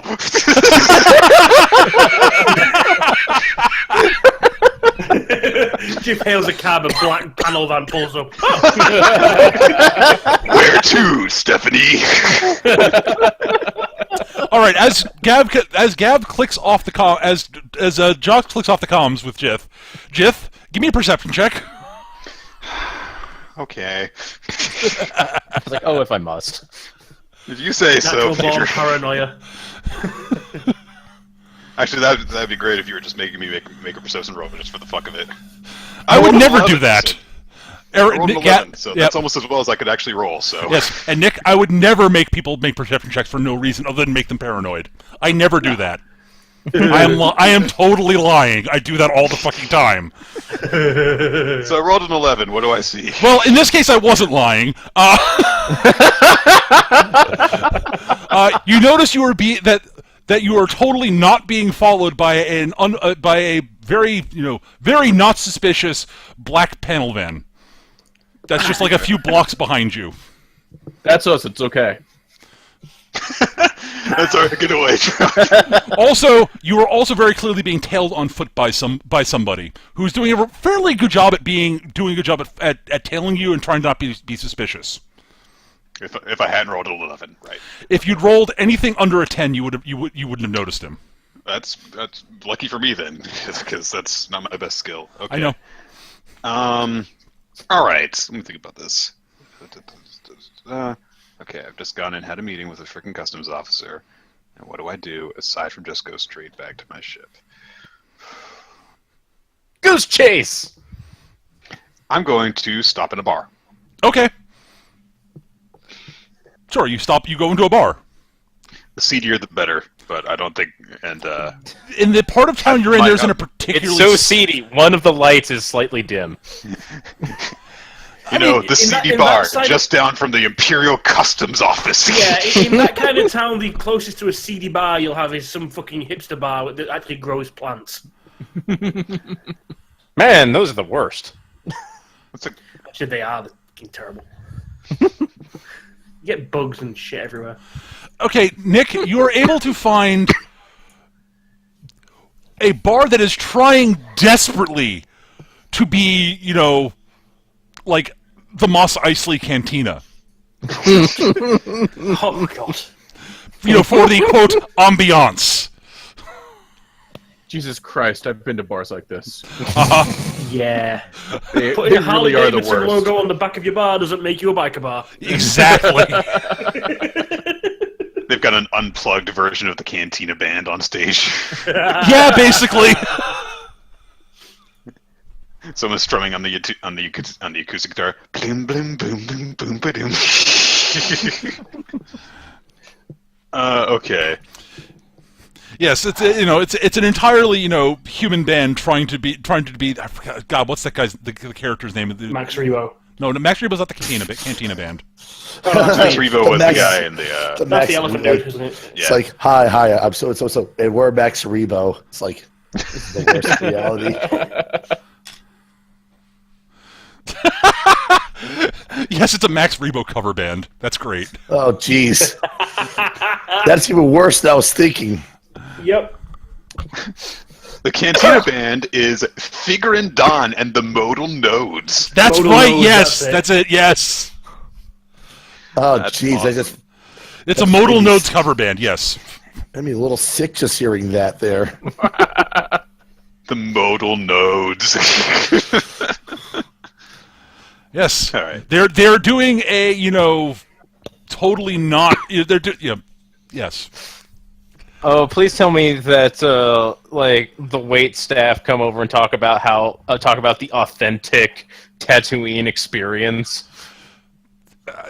Yeah, basically. I mean, I don't know if Jit's gonna bother. I mean, it's that sort of bar. Yes. just walks in. I'm gonna fade into here and It's never mind. like, it's like a cross between wannabe bike. They're trying to be like a cross between a biker bar and one of those 50s diners. All at the same time. With overpriced, low-quality craft beer. Okay, so when the inevitable dead-eyed waitress comes, or perhaps rictus-grinning waitress comes up to Jith and starts to try to get her to a table, Jith is going to be busy looking around to see if there's actually anyone in this fucking bar who looks like they would actually get into a fight.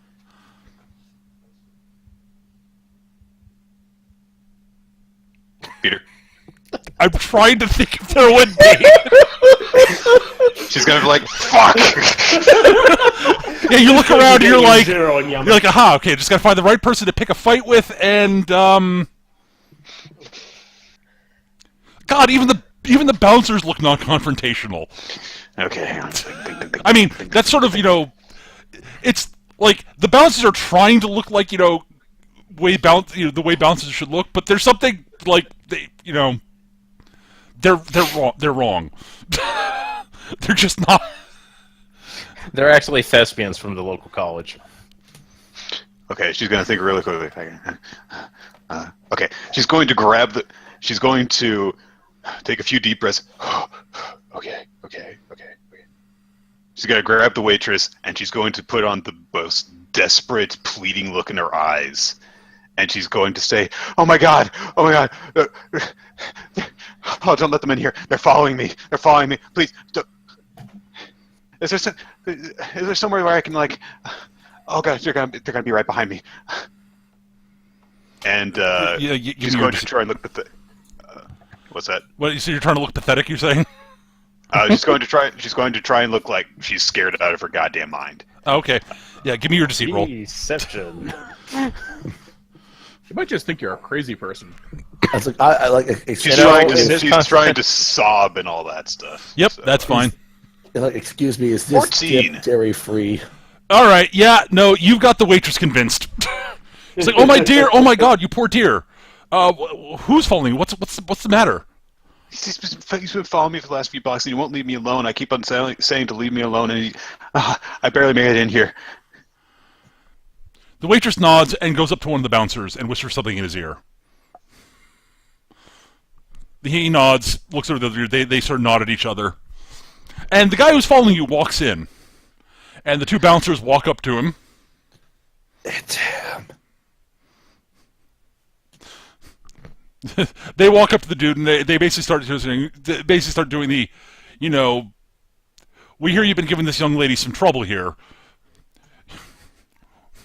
You're not welcome here. And Jith is going to kind of be, hiding herself behind the waitress and stuff. Okay. The guy sort of looks at the two bouncers, looks over at you, sighs, reaches into his jacket pocket. Oh my God, he's got a gun!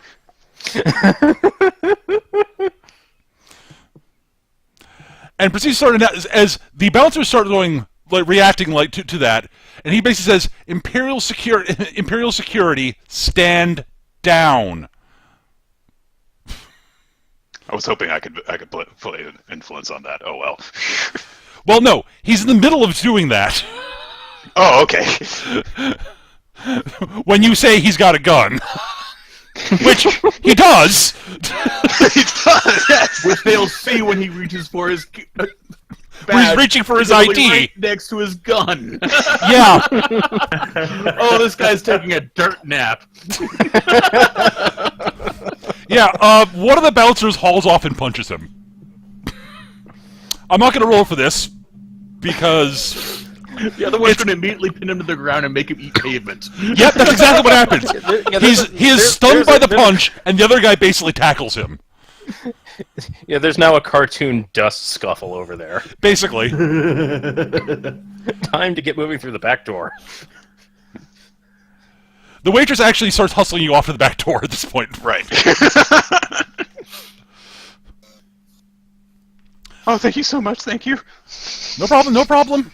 You'll be all right. We'll make sure he won't follow you. Okay, thank you. I'm gonna go home. You take care of yourself now, kid. Dearie, sorry, is what she said. By the way, the bar patrons are all going. They're all sort of giving approving looks and nodding at the scene at the front of the bar. Like, yes, this is. Kick that guy's ass. Well, it's not. It's more sort of you're appreciating the improvement and the more authentic ambiance of the bar now. Exactly. I'm an actress.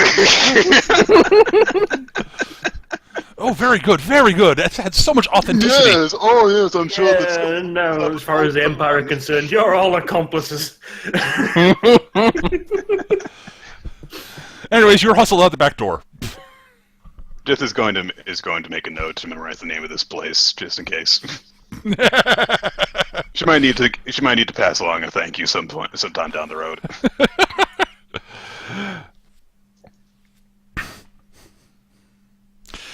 And okay, I'm going to take some back alleyways and make my way back towards the port. All right, yeah, you have actually shook your tail at this point. Yes.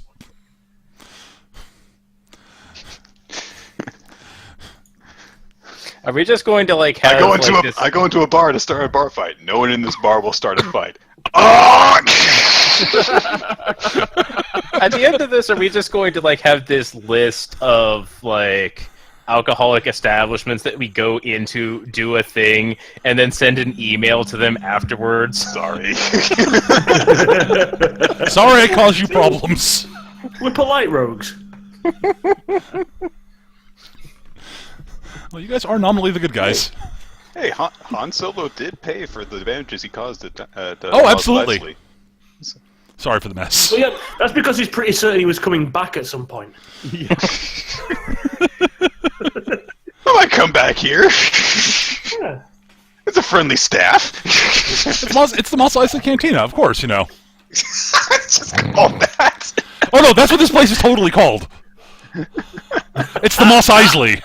I mean, you're not gonna mistake it for the real one. It's on a different fucking system. Exactly. He's walking drunk. What's this doing here? No one who's actually been to Mos Eisley would ever mistake this place for the real thing. Yeah. You'd have to be very drunk. No, I don't care how Not drunk even. you are. You wouldn't make that mistake.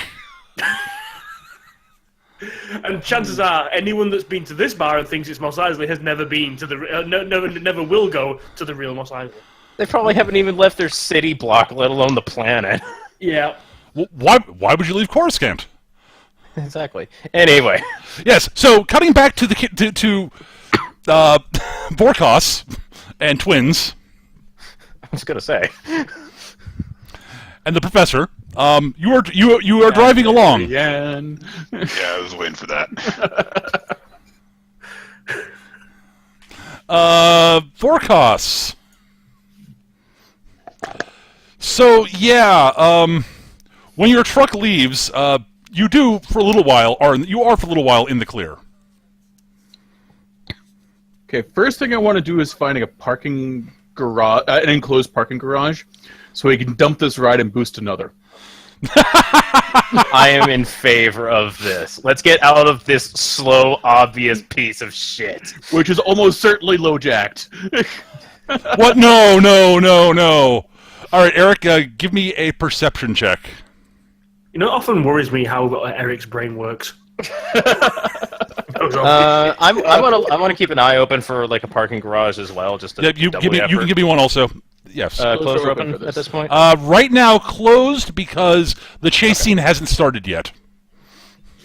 Not yet. I didn't see it. I saved you a bad roll. I took a die for you. All right, you drive along for a while, and eventually, Eric, you do spot a parking garage up ahead. It's like, aha, there's one. That'll be perfect. As an interceptor comes rounding a corner, barreling towards you. This is Imperial Security. Pull over and stand down. We will be taking you in for arrest. You are under arrest. Pull over and surrender, and you will not be harmed. Twins, I need you to do something for me. So Oh, my that's duffel bag is Vera. I want you to be very careful and shoot out the repulsors. I will do the best I can. Do not damage my gun. Yes. Vera means the same to you as the Razorwalker means to Jith. I got it. And you both have machine fetishes. I know.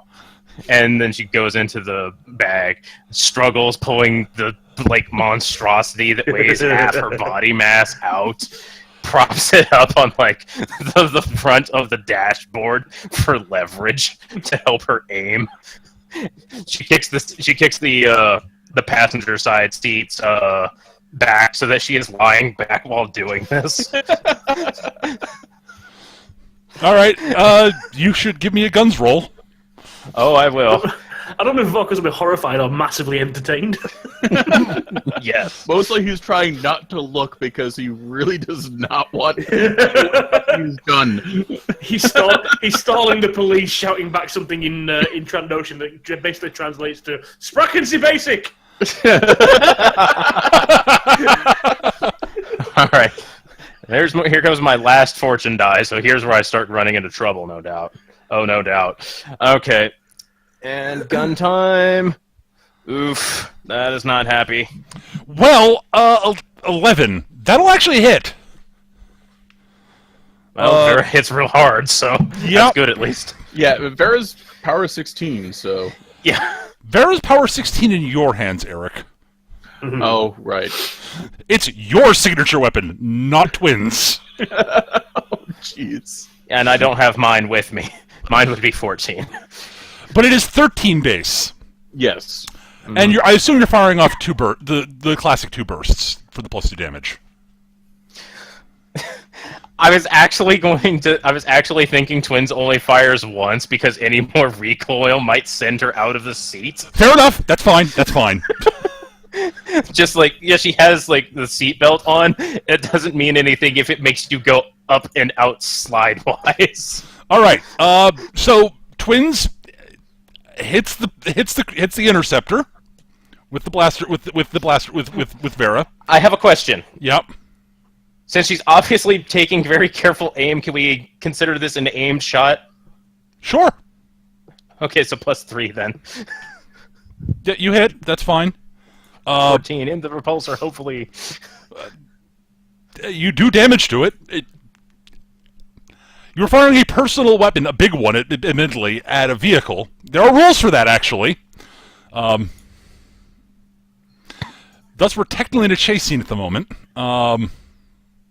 So you do a point of wreck to the vehicle, since I believe that's the most you can do with the gun at the moment. Hang on a second.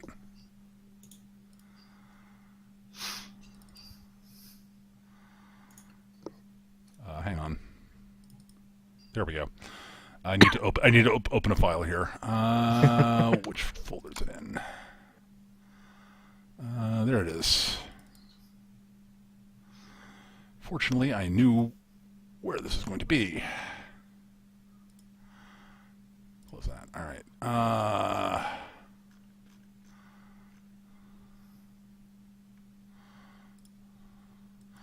I see double check. I'm double checking rules on this. 1 second. I think I hear pasta. I'm going to go see if I can claim pasta while you're looking at that. I'll be right back. All right.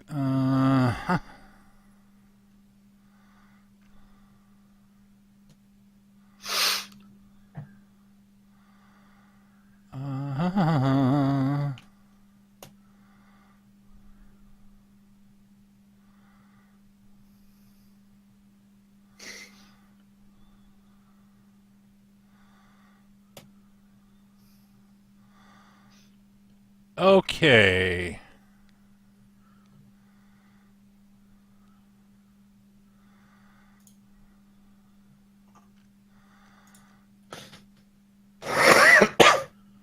All right, so Twins does damage to the repulsor lifts, but it's still staying in the. It's not crashing or anything like that. But it goes slightly out of control and starts drifting in front of you, Eric. Excellent. I gun it and Yeah, I kind of figured. Give me a driving roll. Doop-a-doop-doo. Open, by the way. Fortune die. Uh-huh. Come on. 13. So 13. All right, you ram the interceptor. Now the interceptor is a well-built vehicle, but its repulsors have been damaged by Vera, and more importantly, you are in a truck. As I'm you an armored personnel transport. Well, no, you're a truck. Okay. But you slam into it, and it goes spinning and slams into a building, and explodes. Wait, did Vorkos just run down a flying vehicle with a big rig? Yep. With a flying big rig, yes. I was okay. So I was under the impression that we were on the ground. Okay, this makes more sense. Oh no. Ground vehicles. What are those? That was What, you mean like that was Twins' look at the camera moment there. Just like what, you mean like land speeders? Yeah, exactly. Or No. walkers. Are we in some kind of walker? I want to be in a walker. You're not. You're in a flying truck. An AT-AT just goes sprinting across and AT-ATs do not Coruscant, sprint. It's difficult to find the ground before you can find a ground vehicle. Yes. Okay. And again, fair. I would love to see an AT-AT sprint. Yes. okay, an AT-ST, fine. Yes. Little giant metal chicken leg. Clank, clank, clank, clank, clank, clank, clank. There might be And one then down on the after ground end of it all, somewhere. No. You see, if you want to see something like that, you have to look at Imperial football. At That's what any they have rate, under special teams. Eric, you are then able to drive the now somewhat. The truck is not handling as well as it did before, which is saying something. I'm guessing we took fire. No, I rammed the interceptor after you damaged its repulsors. So that would crash and explode. Okay. I see. The truck isn't working well because it just hit something. Got it. Yes. Okay. I mean, it's not damaged nearly as badly as the interceptor. You know, Oh, sure. force equals mass times acceleration. The interceptor might have better acceleration, but you have reasonable amounts and you have lots more mass. Mm-hmm. All right, you drive into the parking garage. You are now in a parking garage. There are a bunch of speeders here. Yeah, dump this one, grab the next one that has an enclosed cab. On it. I'm grabbing the equivalent of like a Ford sedan. Hang on. I've got personal transports. I want the good one, the one that's fast, stable, and actually kind of tanky. I want the one that looks like every other one on the street. Low profile. All right.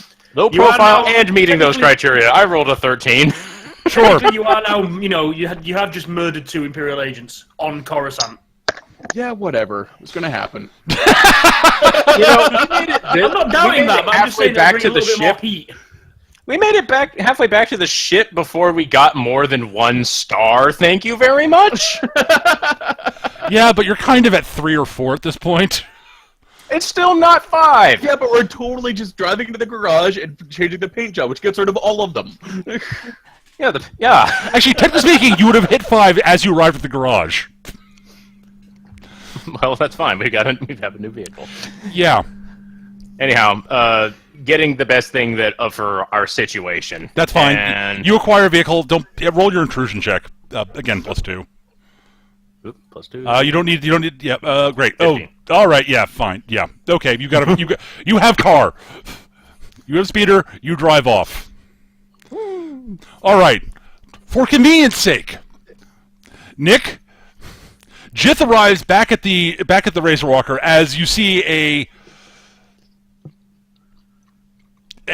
fairly somewhat sporty but fairly vanilla looking speeder come flying up, and Jith and Twins, Vorkos, and the Professor get out. Timing. Yes. What took you so long? Sorry, we had Elevator trouble. yeah. The Professor's We like, went to get coffee, but they were taking a really long time in the line, so we just left. you rammed that That's why we don't have coffee rolls. you rammed that ImpSec security vehicle. Yeah, it was going to happen. We tried not to have it happen, but they forced it. Anyway. Wish I'd been driving when I ran into my trouble. Well, if we're all in trouble, then we can all just get out of trouble right now. Let's Yeah. go. As an aside, Yeah. those unmarked, totally not police ImpSec vehicles are now closing in on you guys. Mm-hmm.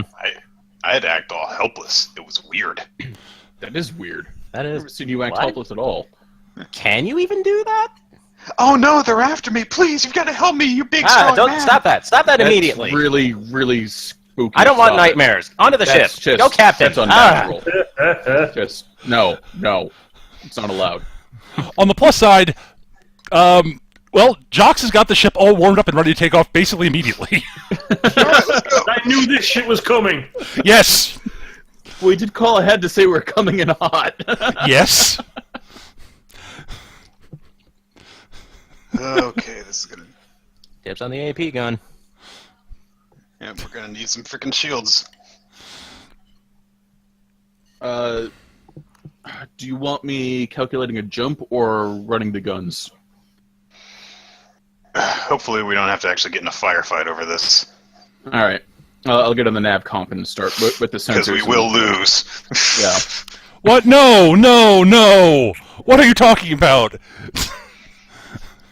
Well, against these little speeders, we're fine. It's when we get into orbit and the Star Destroyers that's the problem.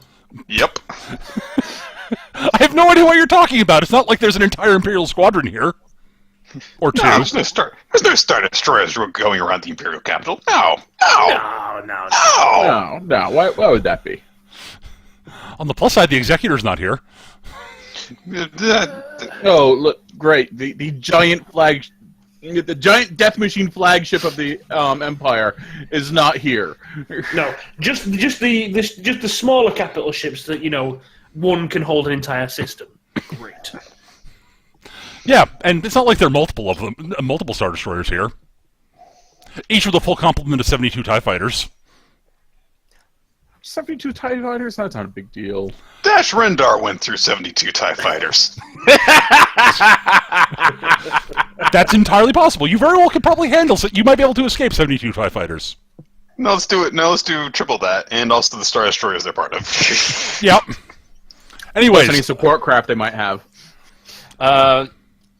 Once Twins gets on the AP gun, she's specifically going for that one and not the actual anti-ship gun. She's going to get on comms to Jith and is going to ask. So, I got a question. What's that? In a lot of street rumors and pulp stories and whatnot, you hear stuff about calculating warp from within atmosphere and then going elsewhere. Is that a thing, or is that just a flight of fantasy that I really wish was true right now? It's a fantasy. I guess that is going to be a piloting role for me to understand that. yeah, it'd be a driving check, yeah. Can I get a signature ride bonus on that or no? Because that's a theoretical. This is a knowledge thing, yes.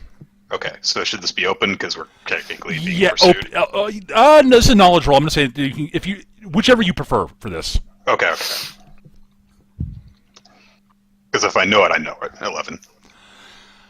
You've heard the same things. You've heard of people doing that. That sounds like the stupidest thing you've ever heard. It's like, well, I guess technically you could do it, but if you make any minor mistakes, you might jump into it I don't know, a sun. That'd be bad. Imagine the amount of just imagine trying to calculate the gravitational drag of the planet while you're still in its atmosphere. It'll be fine. I'll get us away from all this. Thankfully, you still have fortune dice. I'm out. I still have one. All right, you take off. Woo! Give me a driving check. Sweet! This one's going to be open. This is open, yes. A 16! Yeah, Oh, all right. So Nice. those ImpSec speeders that are coming in towards you, yeah, you just blow right by them. Bye! They're like, yes, we're ready in. Whoosh! That's a starship. Oh. Yeah. Son of a bitch. They're like, huh. Well, that thing was ready to take off faster than we were expecting. My car will totally be able to catch up with this 727.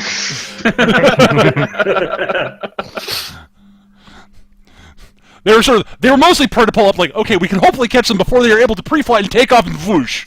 They already done pre-flight. Well, fuck. All right. Let's just turn off the comm system for a second. As all the hails come in, it's like, what the fuck are you doing? It's almost like they knew we were coming. How? We were completely inconspicuous. Yeah, I was wearing the dark suit and sunglasses. I had on my trench coat and fedora, everything. Was somebody driving a non-black car? Why would you do that? Yeah. Why have you showed up in the red one? Just a line of black secret security vans and then a clown car amongst all of them. Yeah, that's the We can paddy fit more wagon. agents into this one. No, No, that's You guys are wagon. stupid. They're going to be looking for Imperial agents. That's why I'm dressed like a clown. No, it'd be the undercover one. It'd be the ice cream speeder.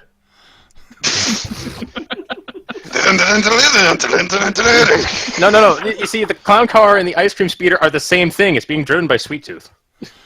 Does it transform into a robot and shoot missiles out of its hands? Flying, Anyways, flying, you flying. guys rapidly ascend into orbit, where you are met by a cloud of TIE fighters.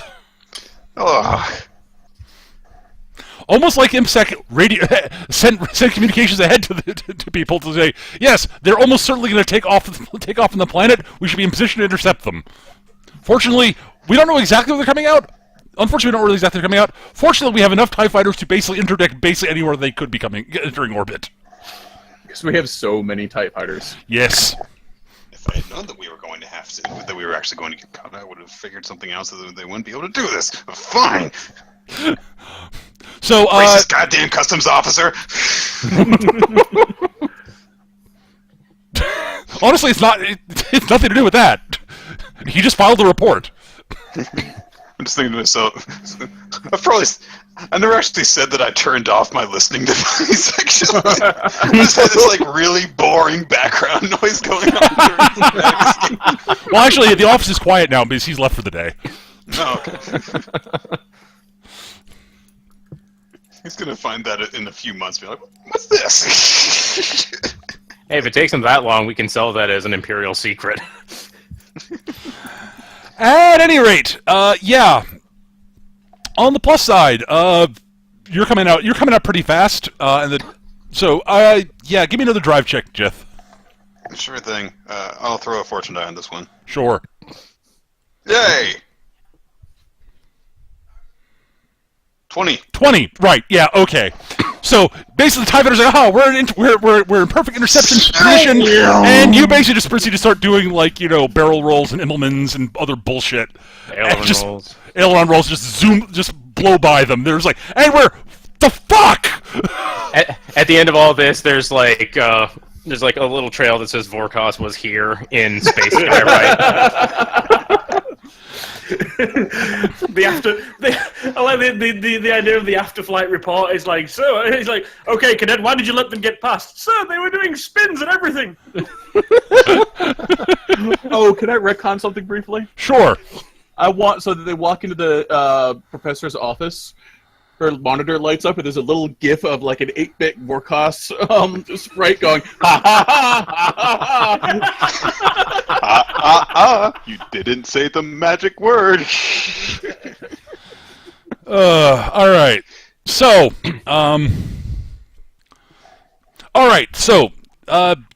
you are in the process. Vorkos, you can actually start making you can start basically you start plotting out your navigation, the hyperspace coordinates. Click, click, clack, clack, click, click. I guess give me a driving roll. All right. Clickety clack clack. Yeah, that's good. Good enough. You've got an excellent one. You basically just have to swing by that moon over there, use it, basically bank around it, and you're gone. And like, there's no way the TIE fighters will catch up with you. It's It's a Star Destroyer back there. technically Unless that's speaking, Is it actually a moon? yes, it's actually a moon. I'm calling bullshit if it isn't, because that's not canon. It is not. It is in fact a moon. But as you're approaching said moon, a large shape comes lumbering out from behind it. It is large, is triangular and wedge-like, but it's not as big as an Imperial-class Star Destroyer. It also has some weird lumps on the front of it. Oh, you fucker. Ah, it's a fucking interdictor. Yep. Okay. Okay, spin that fucker around. There's no point going anywhere near that thing. It's gonna just grab well as to shit. Let's get a new freaking route going. All right, Jeth, give me another driving roll. All right. to basically so that you can avoid getting so you can turn away before you get into tractor beam range. All right. After I roll this one, I'm also going to throw a fortune die. I'm going to declare it before I hit OK. Okay, that's fine. 18. Yep. So basically, you're like, oh crap, interdictor, and you basically manage to pull off a J-turn in a spaceship. Sweet. And you basically turn around and jump out before the grav systems go online and the tractor beam can snap onto your ship. Okay. Question. Yep. I'm going to assume this is mostly just clarification for setting. I'm guessing this is not a system that has asteroids. No. No, they keep this place clean. I figured. I just wanted to be certain before I say something stupid. More to the point, I'm pretty sure all the asteroids got broken down and used for resources. Yeah. Yeah, they would have been mined to oblivion, and there's nothing left. They'll just wreck it. Right, like I said, just wanted to make sure I didn't say That's something totally stupid. reasonable. It's a good question to ask. That's a question you ask anytime you're in a new system. Does it have asteroids? I mean, again, this is one of those cases that this is one of the situations where you say we dive in the asteroid belt, and I say no, there's no asteroid belt for you to dive into. Not my plan, but yeah. I'm just saying. Normally, I'm entirely in favor of the whole, players, declare that sort of thing, declaring that, and that's fine. This is one situation where I'd have to say no, that doesn't actually make any sense. Sorry. Exactly. Yeah, that's why I was checking. Anyways, so yes, you managed to avoid being caught by the interdictor. Good. We're back in the cloud of TIE fighters. We're Yes, safe. yes, you are. And honestly, yeah, in comparison. There is the one advantage that while we're in this cloud, for one freighter like us, they wouldn't bother firing, Heavy capital guns. ship weapons, Yeah, the interdictor's not shooting at you. and the tractor beam won't be able to get hold of us while there's this cloud of ties. Because That's also they're true, green. yes. But you're being shot by the TIE fighters. Your shields are That's a holding problem. currently. The other thing that you notice, Jith, I'm assuming you're keeping your eyes glued to the sensors. Probably. Yeah. There are also the other several large masses that are moving around, trying to get in front of you, basically, and surround you. Now, obviously, it's the Star Destroyers. On the plus side, yeah, you can actually they're big and unmaneuverable. It's the former part that's a problem. Well, there are two problems. The one problem that you have with Star Destroyers is once they get up to speed, they're actually really fucking fast. They just can't turn. And they're also very fast in hyperspace. Which is why Han's comment about being able to outrun Imperial cruisers is actually a real boast. Yeah. Luckily, they're not going to be able to do that while they're trying to maneuver to block us all. Right. Now they're actually in pretty good position to do that because they knew the interdictor was there and they knew that the best escape path for you guys was to go by the moon and do that where the interdictor was. And also they know that therefore the route you're taking is probably the best route to get out of the system to evade the interdictor. So they're actually in remarkably good position. What we need to do is take the worst route because they won't expect it. Back to the interdictor. No, that is the worst route by definition. We have to go down through the planet as it's breaking up. Oh God!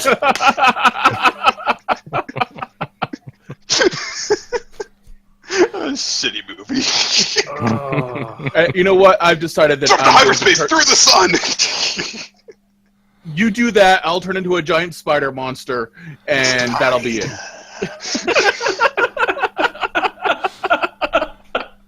All right, I've got an idea. Wait a minute, what about the time bubbles? Yeah, what about them? Okay, so, all right, Peter. Yes. How are a Star Destroyer's tractor beams oriented?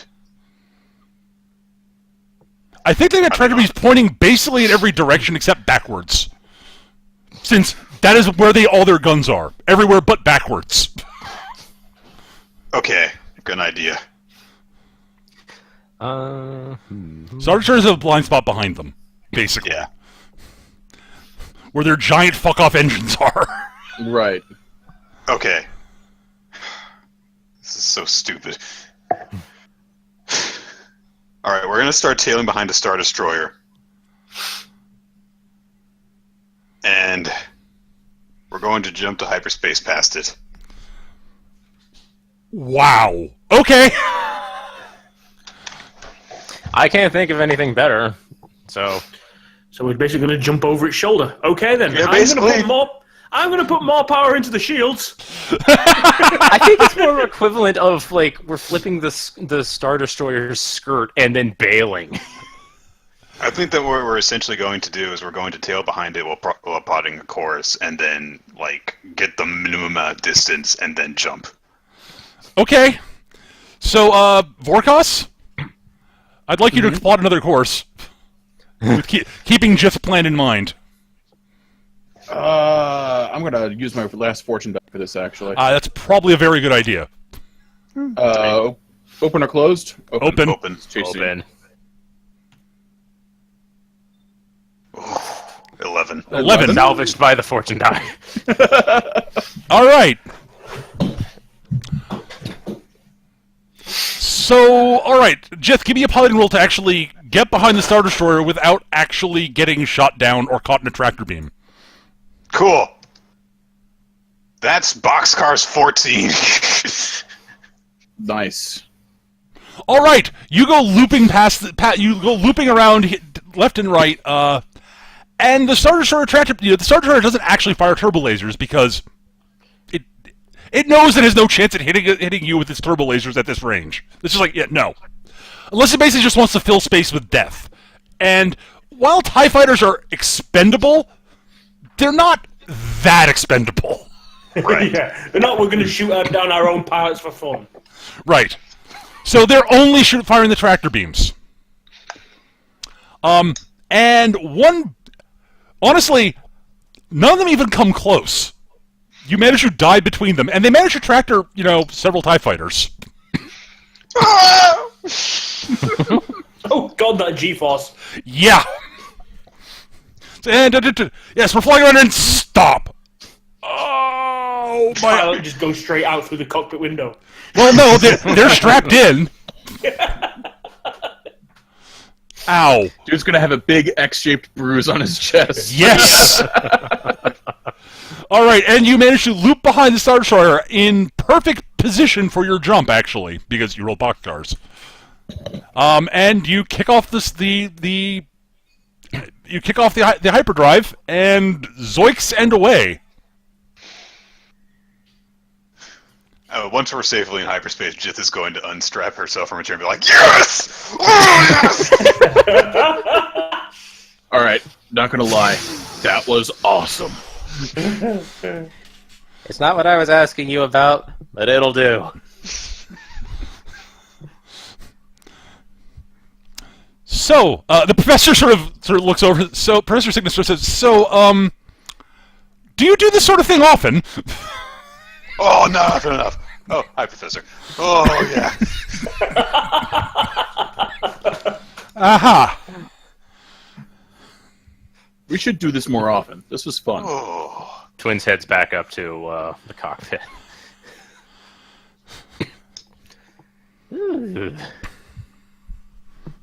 Oh, man.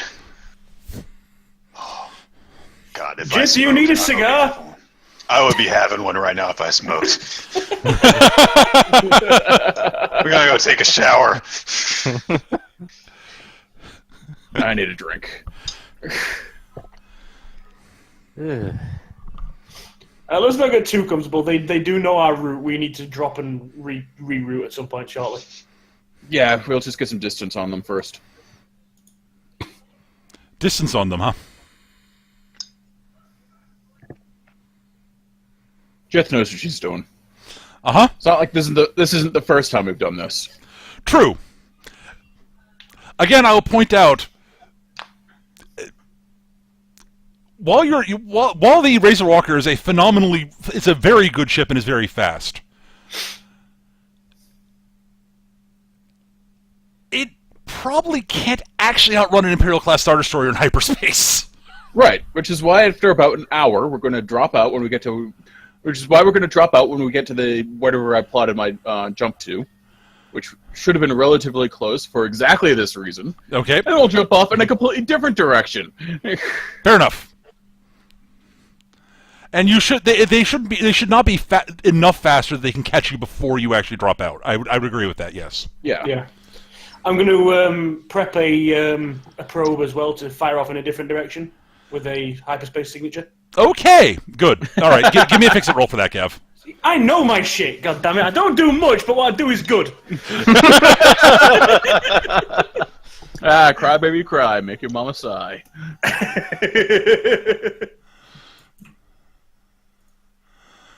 That should be good enough. Sure. Then you guys are basically, for the time being, home free. All right. Why does the wordage you keep choosing to use make me want to sweep the entire ship?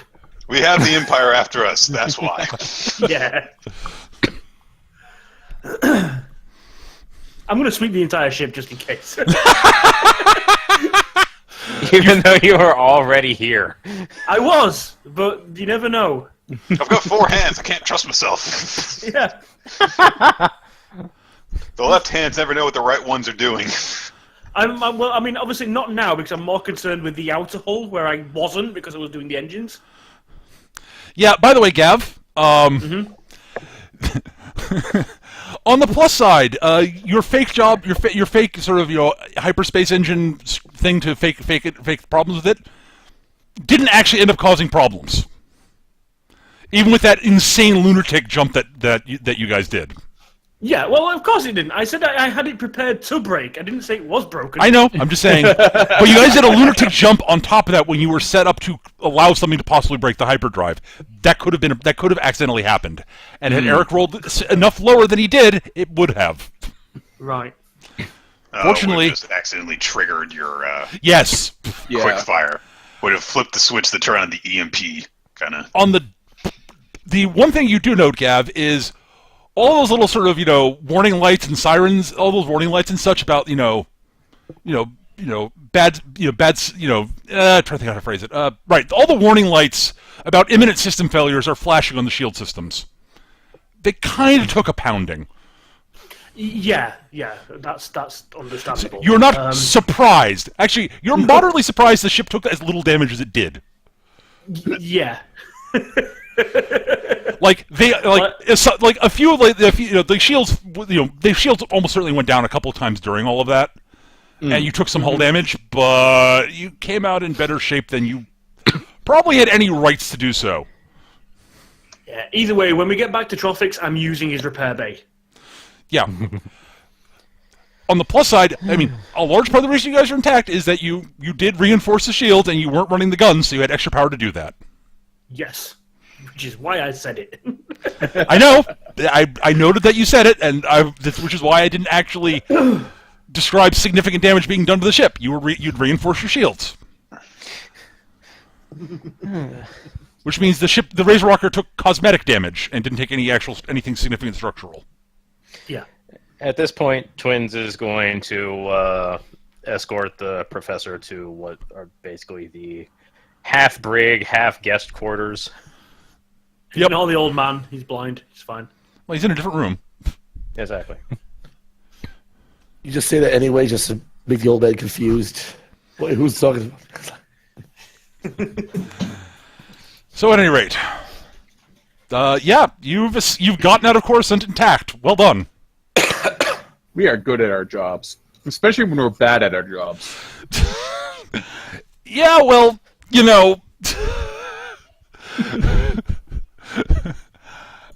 there were a few potential issues with the situation, and you got out mostly intact. I'm still real pleased that they never had eyes on us in the building. Nope, they didn't. You guys, your plan was good. Your escape plan was actually good. There were a few minor problems, and they sent a lot more personnel than you probably anticipated. And there was definitely more dudes than I was expecting. And there was a very good reason why Morns sent more dudes than you were expecting. He was almost positive you got. Yes, Still wasn't enough.